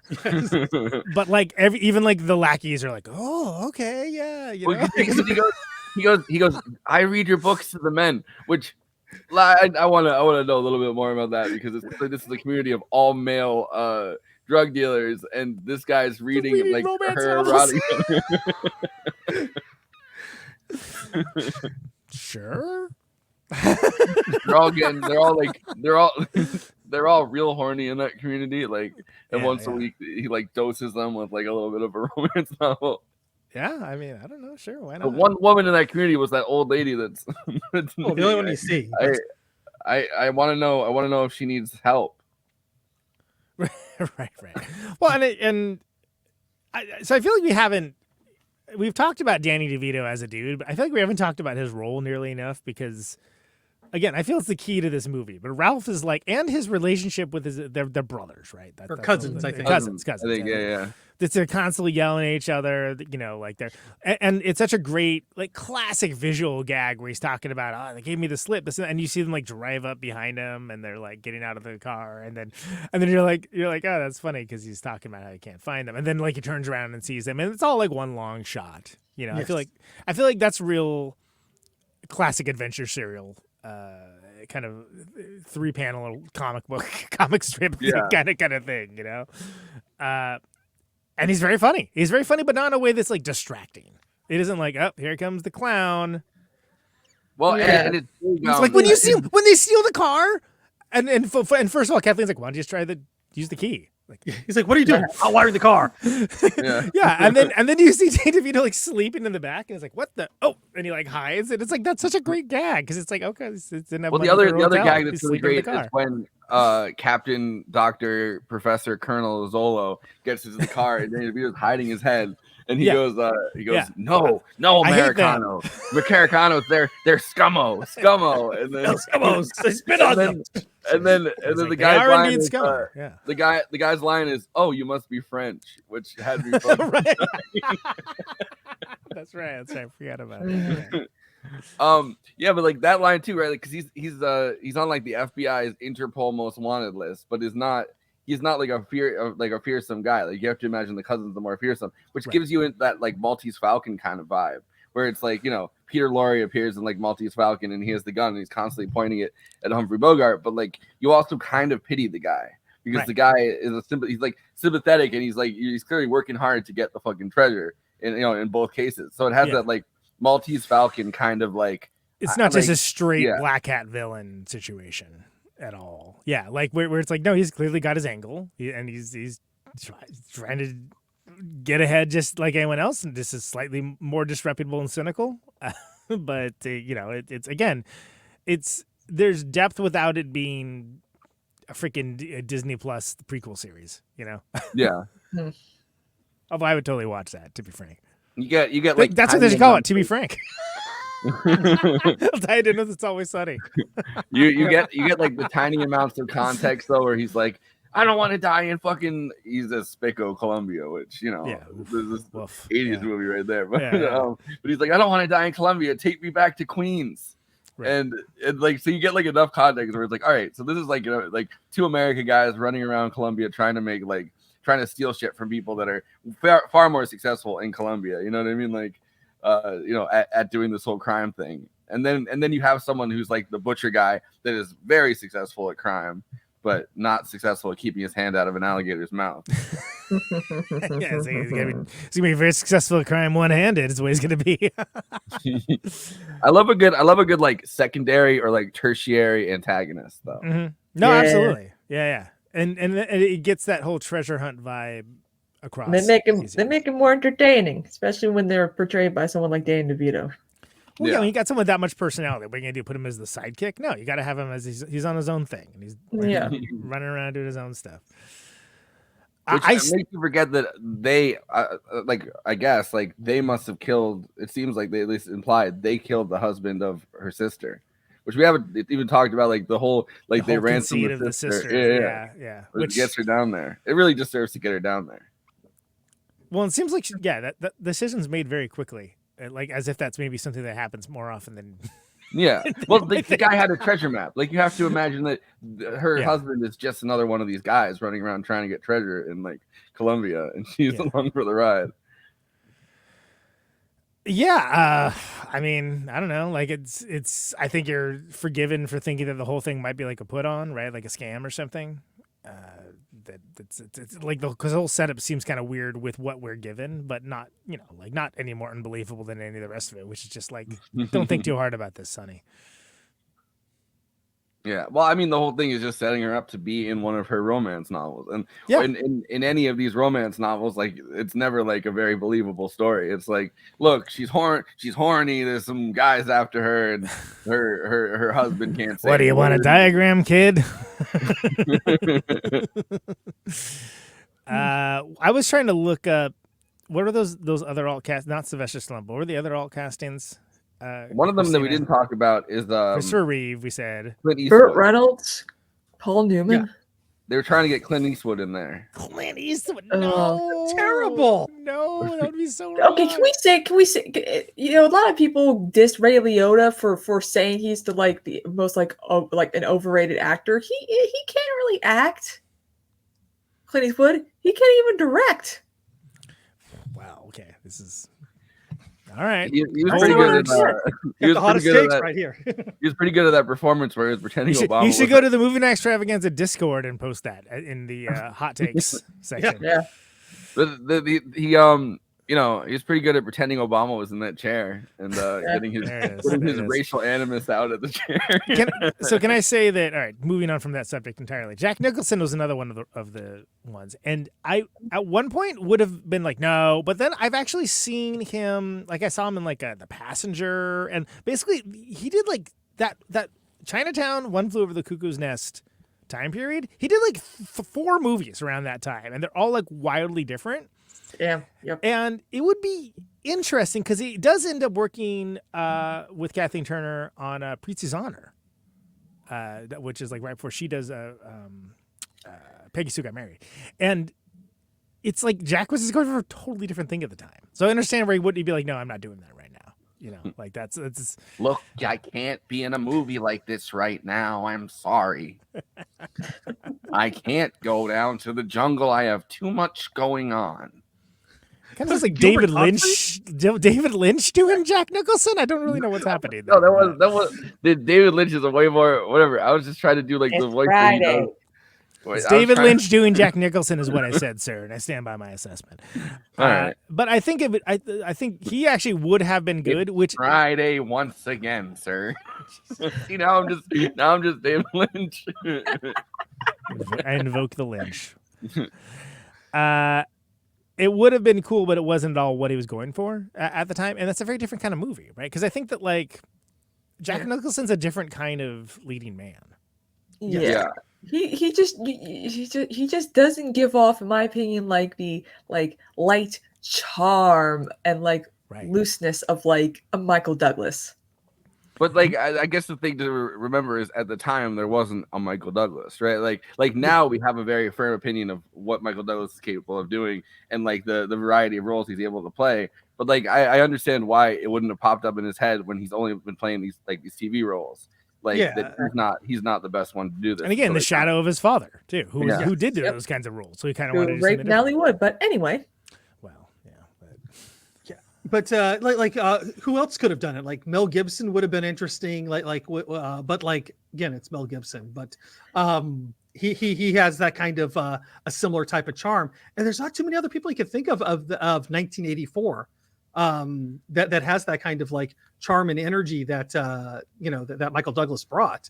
that was a known star. And again, Christopher Reeve would have been wrong because he that's Superman. Yeah. The one person I think could have done it is like Kurt Russell. Yes. Oh yes, I said in my Letterboxd review, I think I said Michael Douglas as Kurt Russell as Jack T. Colton. Because you're totally right. Like it's like that era of the Big Trouble in Little China, Kurt Russell. Yeah. The thing with like the Jack T. Colton thing kind of reminds me of like the Snake Plissken thing where he's like I'm Snake Plissken and you're supposed to just know like in the same way he's like Jack T. Colton. Like once the person has like an initial in their name, I feel like the initial is just C. Oh, everyone knows who that is. Yeah, it's Siberius. Duh. Hello. this movie with Mr. T as. Oh my god, that'd be amazing. Okay, Sucker, you're gonna give me the map. I pity the fool that hasn't read Joan Wilder's novels. So, The Thing's 1982, right? So this is so interesting. So this predates Big Trouble by 2 years because that's 86. It also predates Overboard, but it's irrelevant to the conversation. Yeah. Another peak mom and dad cinema. Yes. It's like a double feature right there. Right, yeah, absolutely. Notice Jewel of the Nile is not in that double feature. I feel like one of the things that invoked Kurt Russell for me is like the hair. Like he has, which Michael Douglas also has that hair, but like now it's known as like the slick back, like Wall Street hair. Well, especially after he won the Oscar for Wall Street, and dudes emulated that to point that's still being seen to this day. Every time I think of Wall Street, I just think of Robert Downey Jr. on Wall Street and him ranting about, how awful they are. Yeah. That's a good clip right there. I watched that the other day because you reposted it at like 4 in the morning. I mean, like, and it's this is just such a crazy, so much in this movie that has nothing to do with the movie that has weird flashpoints in history. And it's interesting. I never really thought about it. I knew like 90% of these little facts and like they were going to film in Colombia, but they couldn't because there were too many kidnappings in Colombia to do their kidnapping in Colombia movie. Oh, what is this, Fitzcarraldo? Yeah, we can't have that, can we? So, they moved the production to Mexico. Yeah. Well, I mean, they were smart about that because they had a mudslide in the script. A mudslide happened. They had a guy getting his hand bitten off by a crocodile. A guy actually got his hand bitten off by a crocodile. It'd be like maybe if they had done a kidnapping movie in Colombia, yes, they probably would have gotten kidnapped and ransomed. The screenwriter would not be the only person who's not alive anymore. Yeah, that's such a drag. The whole Diane Thomas, right? That was her name. Yeah, and that like reminds me of the situation with Waitress. Do you know what movie she was going to do? Because she was going to do the third Indiana Jones movie. Really? Which would have been fantastic. Oh, man, that would have been interesting. And then Always, which I don't think I've ever seen Always. Well, they scrapped her Indiana Jones script. They didn't think it was like up to par or whatever. Well, I mean, it was a first draft too. Like strikes again. The only finished script she ever had made into a film was Romancing the Stone. Did she write Jewel of the Nile too, or no? No, she didn't. We can blame that on someone else. Again, it reminds me what happened. Yeah, they rushed that movie too much. Like there's a lot of problems. It's not terrible. It's just like it doesn't have the magic this one does. It's not great either. No. Like they're fighting all the time, and that's not why you enjoy this movie. It was just this beautiful romance between them. And you don't want to see them fighting like that. It's disappointing. It's depressing. Well, so she gave a bunch of like help to them on like script notes and stuff and like on her characters or whatever. Like, but which is why like Michael Douglas ended up buying her the Porsche that ended up killing her. Because wow, that's messed up. Okay. Yeah, so because she kept on like having all these notes that she would give them, like, yeah, I think my characters would do this or that, and like, but she was working on that Always script because this is literally like, Indiana Jones. Steven Spielberg called her up right away and was like, hey, I want you to be on my team, not like 21st Century Fox's Kid, I like the cut of your jib. Come right for me and Indiana Jones. So did you hear about the thank her or whatever though? Like to thank her at the end of the film shoot. Michael Douglas was like, yeah, here, just take this Porsche. I want to like do something for you. You've like been so helpful and everything. And then And there was 2 sequels that they tried to make after that too. Well, there was one that was going to have them with their kids. Yes, that was going to be called The Crimson Eagle. and they were going to be like going to like a different. So I think the idea was because Jewel of the Nile, it's like they do a different continent every time. Was the idea? Yeah, right. There's going to be Thailand in that script where they had to steal a statue that they were blackmailed into doing, and then in the 2000s there was another one called Racing the Monsoon, which is a fucking great title, but nobody really knows what that one's about. Racing the monsoon. Kid, listen, there's a monsoon, and they have to get to the top of the mountain. Monsoon. Yeah, race. It's a race against the monsoon. It's like Planet of the Apes, kid. You know what it is when you see the title. They have to get to the top of Mount Fuji before Kurosawa does. But yeah, it is a great title. And Race in the Monsoon. Yeah, well, I mean, it's a shame that first sequel was so rushed, because I feel like it could have been a good franchise. Yeah, and there's some great moments in it too, like the part where they jump in the fighter jet and drive it out of the village after knocking its wings off and taking out all the bad guys' vehicles. I actually vaguely remember that. It was a great scene. I just watched it last year, so like it's still pretty fresh in my head. Yeah. Too bad one great scene or two does not make a great movie. Yeah, it definitely is, and it has a great soundtrack too, because it's got Houdini on it. Well, aren't they have like the Arab guys like have like a boombox or something? Isn't there like? Yeah, they're just playing "The Freaks Come Out at Night" by Houdini. That's right. Okay, I remember that now. And then they got Billy Ocean doing the ending credits theme. Which, I threw that in our group chat of just being like, what is the most 80s thing possible? And it's Billy Ocean singing the theme song with Michael Douglas, Kathleen Turner, and Danny DeVito dancing and singing backup. Yes. Romancing the stone. When the going gets tough, the tough gets going. Yeah. No. It's honestly not even that great of a tune, but it's like, wow, this is peak. Like you get the cocaine residue on that video anywhere, and you're gonna get pulled over by the cops. Yeah, no, I the context of I mean, like I guess like the going gets tough, the tough gets going, but she doesn't know she's tough at the beginning of it. It's not like she's like, I'm gonna get going. Like there is no like soundtrack like that for this movie either. It's just the Alan Silvestri score, which, like I said earlier, was not even supposed to be the finished score. It's just like. And all of that like fake that specific synth sound, the flute, the popping bass, all of that became just like that is now 80s adventure music embeds, is like none of that was meant to be the case. And it was like, let's do it like that. That's what Horner was supposed to do it. Respected composer James Horner. Yeah. But it's just, well, again, but that goes back to what I was saying, right? That like, so this is such a locus of so many things. Zemeckis doing Back to the Future is specifically because of this. Kathleen Turner being treated as a serious actress is because of this. Michael Douglas being treated as a serious actor and then going on to do Wall Street is directly because of this. The freaking preponderance of like 80s soundtrack rock is because of this. There's so many different things that are because of this one movie that's just like a romp. It's a romp.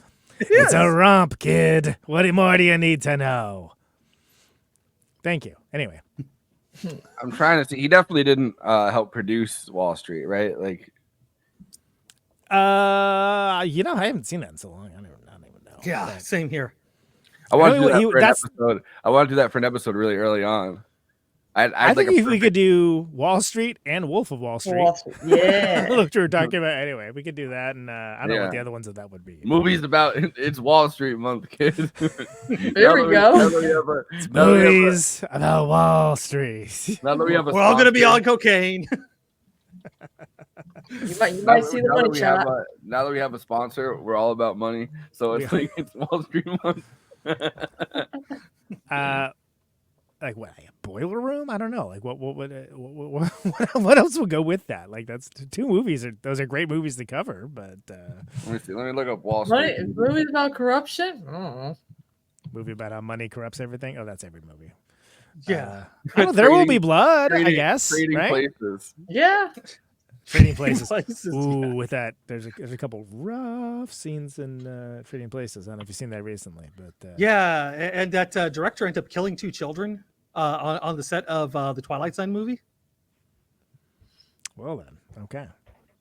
Yeah, and the I think the actor also died. Like there was decapitations in that because the movie went that badly. Wow. Other People's Money, starring Danny DeVito. Oh yeah. As Larry the Liquidator Garfield. Yeah. I don't know why that name is so funny. Just imagine Garfield the cat. He's gonna liquidate that lasagna, all right.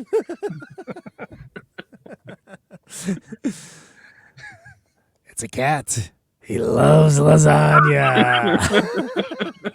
Cat's name is Garfield. You know what he doesn't like? Mondays. Look, you kid. All right, you think lasagna's people food, but this cat loves it. Always trying to get the lasagna.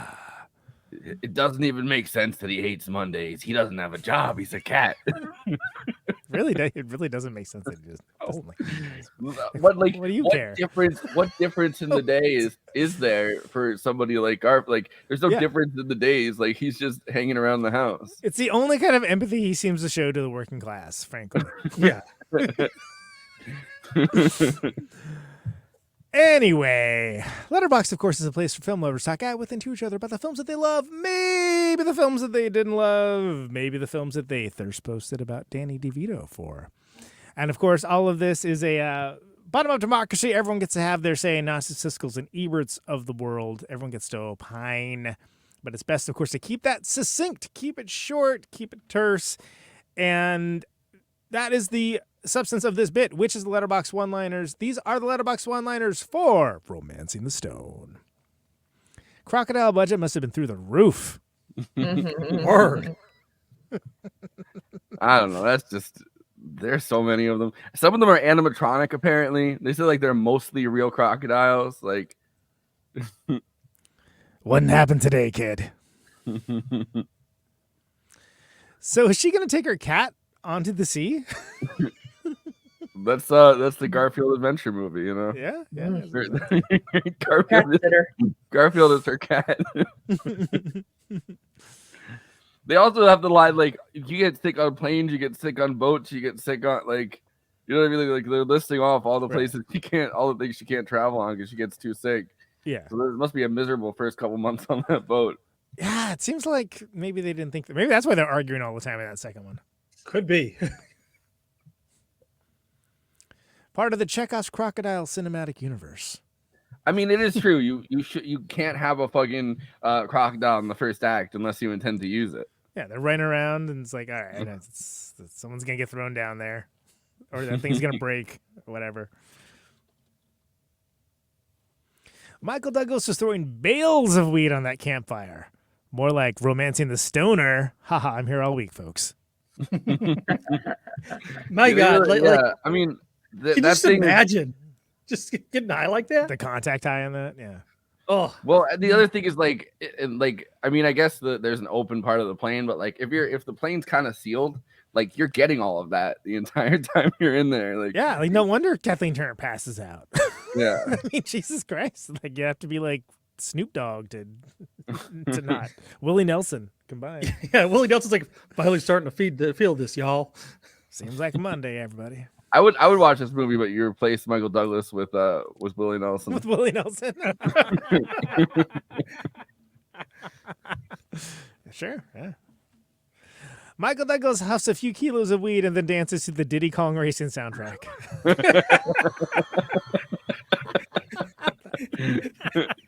That one got me because I was yes. It is like, you know, it is the Diddy Kong Racing soundtrack. The steel drums going. It's all scene. Yes. Well, look, they're in the jungle. There are monkeys in this movie. It makes sense. Yeah, it all tracks. So but only 1.5 stars. I don't know. What? Yeah. Well, maybe it up with D.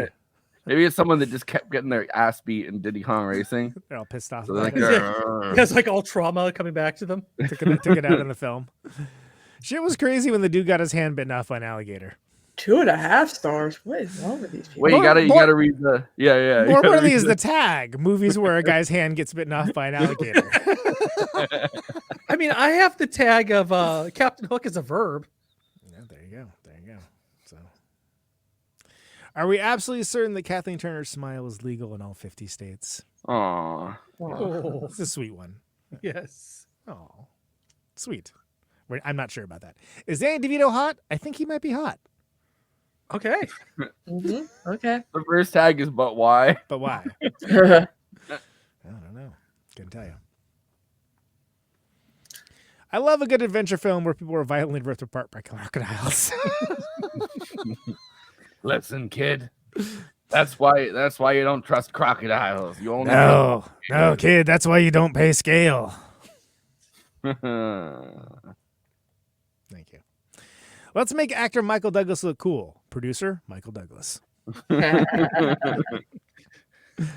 Mission accomplished. Those are Letterboxd one-liners for Romancing the Stone. Please follow, not Romancing the Stone, follow Movie Night Extravaganza at our Letterboxd HQ account at Movie Night Extra. We're posting up stories of all the various episodes that we do and all the various ephemera that go along with that. You can also follow along with Snappers Forrest at Always Flacco. He's romancing the bone. Check out these snappers. And he is logging all the stuff that we cover and things beyond that as well. I am the Map Xeroxer.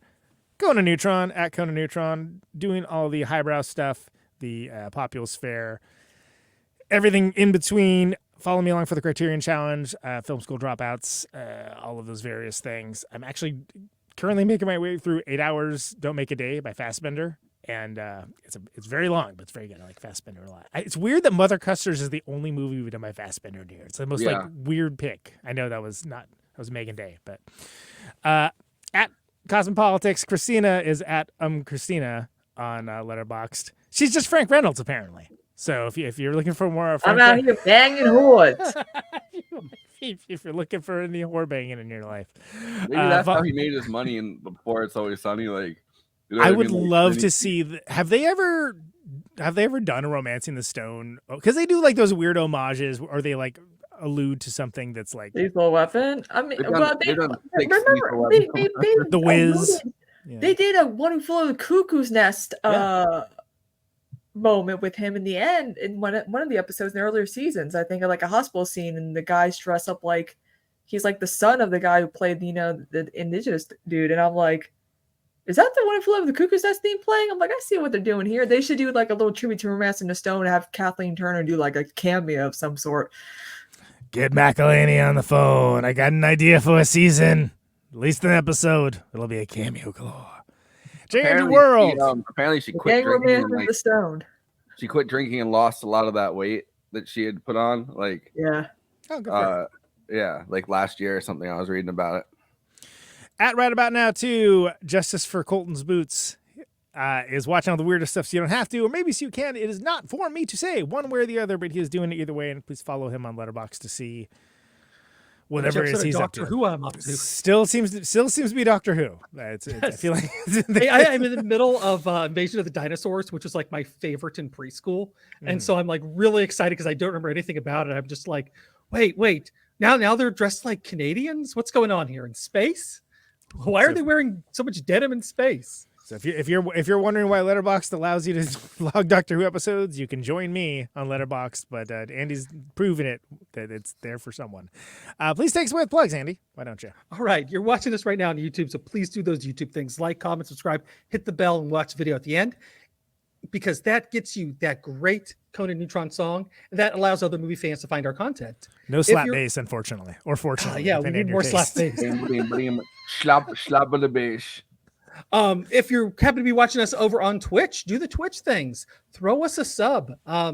If you happen to have an Amazon Prime account, you can subscribe for free. It does not cost you a penny, but it actually helps out the channel greatly, and we thank you for considering all that stuff.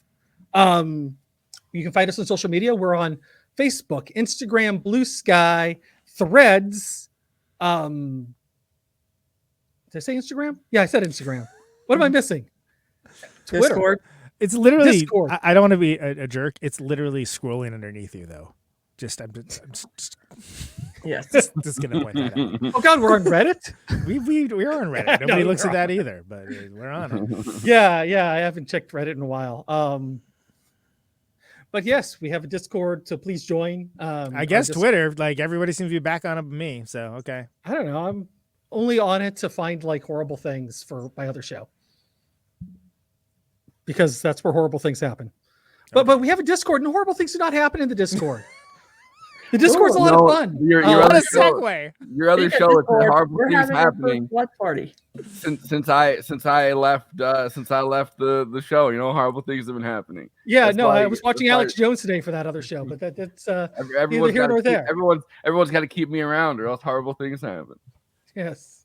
But yeah, no, please join our Discord. We got a link in the description wherever you're watching this. That's actually enjoyable. Maybe Forrest will yeah. join someday. Who knows? Yeah. I was having fun.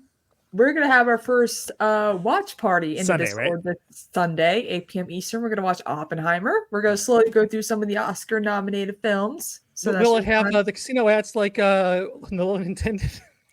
Whether I pop up into that, and sitting in front of your PC, hanging out with a bunch of other folks, chatting through the whole whether thing. I pop out to that or not, fully depends on how much of Lawrence of Arabia I get through tomorrow, and then how much I have to get through on Sunday. Yeah, it also probably depends on how much you're rage tweeting that day too. But I'll you know what? That's Sunday. I'll join you for that. I hate looking at stuff on the computer. Ironically, I think I'll probably join as well. I think I got a draw anyway, so. Yeah, we already did Oppenheimer, so don't really need to do it. But it'd be interesting to not see. I don't know how you guys think you're gonna get through 4 hours of Lawrence of Arabia and then pop into that for another 3 hours of movie. That's a lot. Yeah, I got. I'm 2 hours deep on an 8-hour movie right now, my guy. Like it's gonna be fine now that I. Have you ever watched Doctor Who, man? I'm good. like this doesn't end. So anyway, join the Discord is the point. If you're already a patron, you have a link to that, and I don't know. We seem to give it out indeterminately sometimes, which probably will bite us in the ass at some point. But it's fun. It's there's a lot going on there. Again, Kristina's Clint Eastwood take would be perfectly at home in the unpopular cinematic. I'm gonna post it right now. There you go. Yeah, go for it. It sucks. And of course, we do have a Patreon, as Conan was just alluding to. That's right. Which if you subscribe to that, you get to have access to all of our after parties, not just whenever we're live. So that can be exciting. Find all the incredibly insane stuff not suitable for regular Twitter, regular YouTube. It's definitely suitable for regular Twitter. Yes, yeah, it is 100% suitable for Twitter.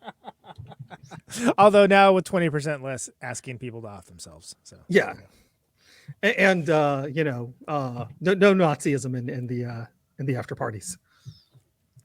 Well, it depends on the after party. Unless that's what you're into, in which case there's plenty of it. Join up. Yes, give us money. What do you want? That's what we got. That's the only thing that is there is what you want. Yes. None of the stuff you don't like. You that scene that's like Hitler finds out X, like like from Downfall. It's like which is in German, and they have the subtitles be like So it's like, we would get to inform you, sir, you gave $5 to the movie night extravaganza Patreon, but there was no Nazism on the after party. And he's like, what? Like, what did they? But they said if I'm into it, they would do it. And then he's like, 9. That's I saw Downfall twice at the theater. I played it at the Parkway, and then that was way well before those memes, so I knew it really well. And one time I was just like, all right, what's playing in the movies? Okay, Downfall, sure, I'll see that again because Bruno Ganz is really good in it. And then when those memes came out, I'm like, oh, there's memes about Downfall because it was like pretty obscure. It was not a popular movie. Oh, but anyway, it is a great conceit though. Hitler finds out X, and then it's like, yeah. You can take that. Deeply hilarious. I'm all into it. I just was shocked. I was like, that seems pretty oblique for memeing, but okay. Yeah, go for it though. Yeah. Of course, Conan, you've been sitting there fronting Protonic Reversal this whole time. Yes, I have. Absolutely. So, and by fronting, I mean standing in front of it. I'm literally standing in front of the marquee. Yeah. Latest episode, Zach Blair of Hagfish and Rise Against and Guar, and that was a great episode. So if you're this is an amazing Guar story that you just needs to be heard. So still advance access $1 a month, patreon.com/Protonic Reversal. Going to the general feed shortly after that. I have two really awesome things, and I can't talk about either one of them, unfortunately, for Protonic, but they're coming up, and it's going to be freaking awesome. But that Steve Bartok episode with From Oingo Boingo has been very popular. There's going to be a second part to that coming up also. Oh, exciting. And of course, if you want to get more Conan's music, go to Neutron Friends on Bandcamp.com. Get his new one, Adult Prom, which is fucking slaps. Thank you. Yes, I agree. And if you're in Los Angeles or San Francisco, March 4th and 5th, we're playing McCluskey at the Echoplex in LA and the Rickshaw Stop in San Francisco. And that's the twice rescheduled show for that. There's a couple other shows that are going to be happening there as well, but I can't talk about those just yet. But really, really stoked for that. Anyone that saw them play the shows that they did complete before they had to postpone their tour will tell you that was a hell of a tour and good time. So yeah, come out to that. Sounds like fun. And of course, Caterwaul. We got Caterwaul. Yes. We're doing a big announce on Monday for the lineup, and then we're going to be doing single day tickets for that as well. But yeah, this is more or less what's going to look like, which is pretty cool. So lots of bands, good times. Caterwaul.org. If you're in Minneapolis or any remotely close, come see it. We got Brainiac. Gay Witch Abortion. Gay Witch Abortion, yes. Which is my favorite shirt to wear in random places on tour, because people like look at it and they're like ready to get mad, but they don't know what to get mad about. So like, it's so confusing. They look like really confused, and then you walk away. It's great. That sounds like fun. I love doing I'll be back when you figure out what you're mad about. Yeah. I gotta go. Like this is a gas stop for us. So if you can figure it out quickly, come get mad at me up at the pump. Thank you. And Caterwaul.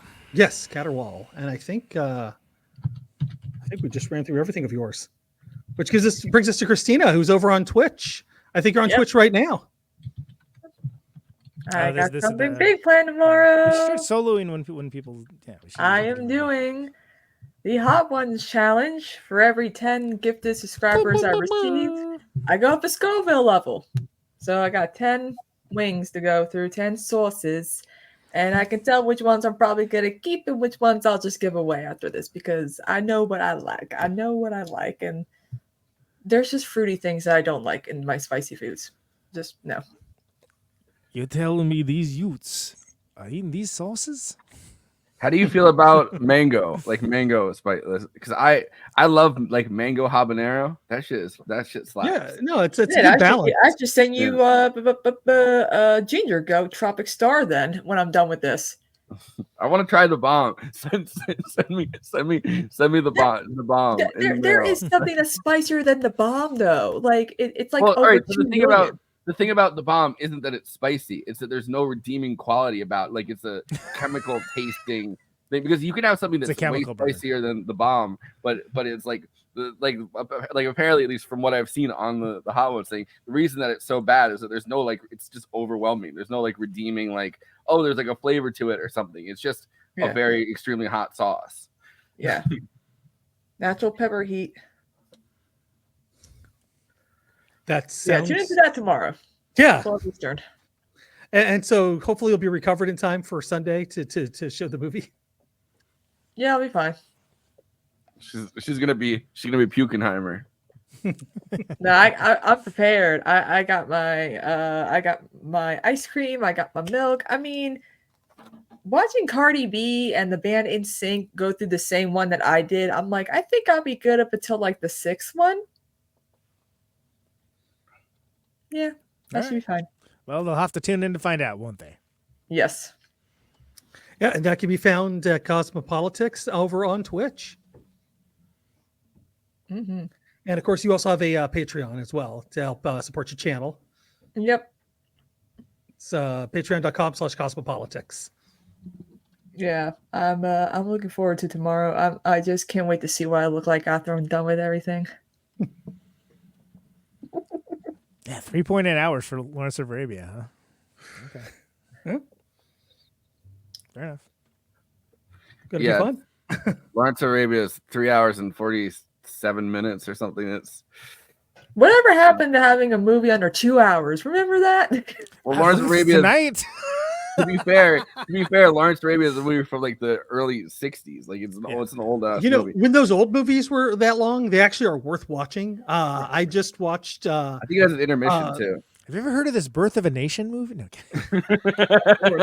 I just watched. He's got some good ideas. He's checking it out. Listen, kid. It's a nation. It's being birthed. It's being birthed, kid. You'll never believe it. What you see. It's a spectacle. Look, people talk a lot about this Ku Klux Klan, but what did they really stand for? Griffin says they're misunderstood for some reason. I don't know. Somebody greenlit the picture. It wasn't me. It wasn't before my time. I just watched the Seventh Fast and Furious movie, and like that did not need to be that long. I don't know why it was that long, but it was over 3 hours long, and it's like, no, this should be an hour and a half. I really love the Roger Ebert review of Lawrence of Arabia, and he's writing like you'd think a movie this long it would be because there's these huge action battle scenes, but in Lawrence of Arabia it's actually because they have a guy coming at you from the horizon and you watch him go all the way there over and over again. Yeah, so that's a little sneak preview of our episode on Tuesday with episode 200. With Gene Bajalan, who has not been on in a very long time. Dune, I think, which I think is hilarious if that's the last time he was on. Well, he's on for Dune. Electric Boogaloo. He's on for Dune, and then like Dune is like pretty like a. We only have him on for desert movies, apparently. Yes. Did you guys see the bucket, the popcorn bucket for Dune 2? Yes. You mean the fleshlight? Yes. I'm like, I would not want to sit next to someone who put extra butter in that thing. I'm just saying. Yeah, I was gonna say, I think that was in a Cronenberg movie. I mean, look, you're gonna see some hot takes. Getting a little horny about the worm. I'm sure that's. Listen, kid, it's a sandworm. Love is love, kid. Whatever. Do as thou wilt, shall be the whole of the law. I imagine, conservative used to be like, "What? You legalize gay marriage? What next? You legalize, fucking dogs?" But it's like, "What? You legalize gay marriage? What next? Someone can have sex with a sandworm." They made popcorn sexy. It's a gaping maw. What's next, Andy? I think we've hit all the plugs. All right. Well, we have one other thing that we need to plug then. Tonight's podcast is brought to you by Jebiga, a Balkan rakia spirit, plum brandy, that brings Serbia to the American shores in an authentic and appreciative way. Care of Billy Gould, bassist for Faith No More, and Rakia Appreciator. Rakia is a traditional spirit enjoyed at weddings, funerals, and life events. However, more and more it's being enjoyed everywhere on a night out with friends or as a casual drink. Get a bottle today in liquor stores and bars across America. Go to yabiga.com to see where it's available near you. Right after all the sandworm jokes. Right, exactly. Wonderfully placed after the fleshlight. Yeah. But Kristina, you got some final thoughts? What a show. Yeah, I love this movie. I think it's a really good adventure film overall. It's really against type for Kathleen Turner, making her do other films like, Peggy Sue Got Married, Friends. This really kind of put Michael Douglas on the market as an actor who could do movies. Danny DeVito fucking kills it, crushes it every time. I highly recommend it, and it's not a ripoff of any other adventure film like Indiana Jones. So get that out of your head. There you go. All right. Andy, you got some final thoughts? I thoroughly enjoy this movie. I love the fact that this was always if it's on, you just sit down and watch it. And it's so weird to actually sit down and watch from beginning to end. It really is. But it's a new world, people. It's not like it used to be. But I do love the fact. I actually did watch this last year, and it was great to kind of sit down and see it again last year, and it's great to just watch it even again because it's fun and it's so breezy and it doesn't bog down and slow down at all. It's just a perfectly paced film, from beginning to end. That's just thoroughly enjoyable. Yeah, a fun time of the movies. Conan, final thought. That could just be the summation right there. Yeah, it's a watchable, enjoyable adventure style chase picture, and it's It works great because there's great chemistry between the leads, which we've spoken at length for where they were in the careers and everything that launched off from this. But this is a very sharp and funny script, and it does borrow from some stuff, but it is executed well. You got madcap antics, you got car chases, gunfights, and action, and it manages to be romantic and exciting, and a more than convincing adventure romp. So I would say is a sweaty and low-key sexy time. Listen, kid. It's no Dune fleshlight, but it does all right. Hey, is this new Dune called Dune Your Flashlight? I think so. I wonder if people, if we're mentioning this and people actually haven't seen the I put it in chat, by the way. Did you really? Okay. Yeah. It was a few days ago. Oh, I thought you meant tonight. Okay. No. You'll never be able to unsee Dune 2's popcorn bucket. Okay. Dune 2's. Wow, that is a really hard sentence to say. Dune 2, Dune your worm. This is worth holding up the show, I think, for folks that haven't seen it. So, all right, here it is. There it is, folks. Yep. And this is not TOS, by the way. This is not TOS in any way, shape, or form. It's just popcorn, people. Don't get so excited. So we're going to have these on the Movie Night Extravaganza website on the merch site. Strange enough, it's in the adult area. I don't know. Yes, brought to you by Adam and Eve. So there we go. That's what all that riffing on that is. If you weren't already familiar, if you are, I'm sorry you can go cleanse your eye sockets out. I don't know. Yeah, it's a little too close up for me right now. I'm getting too turned on.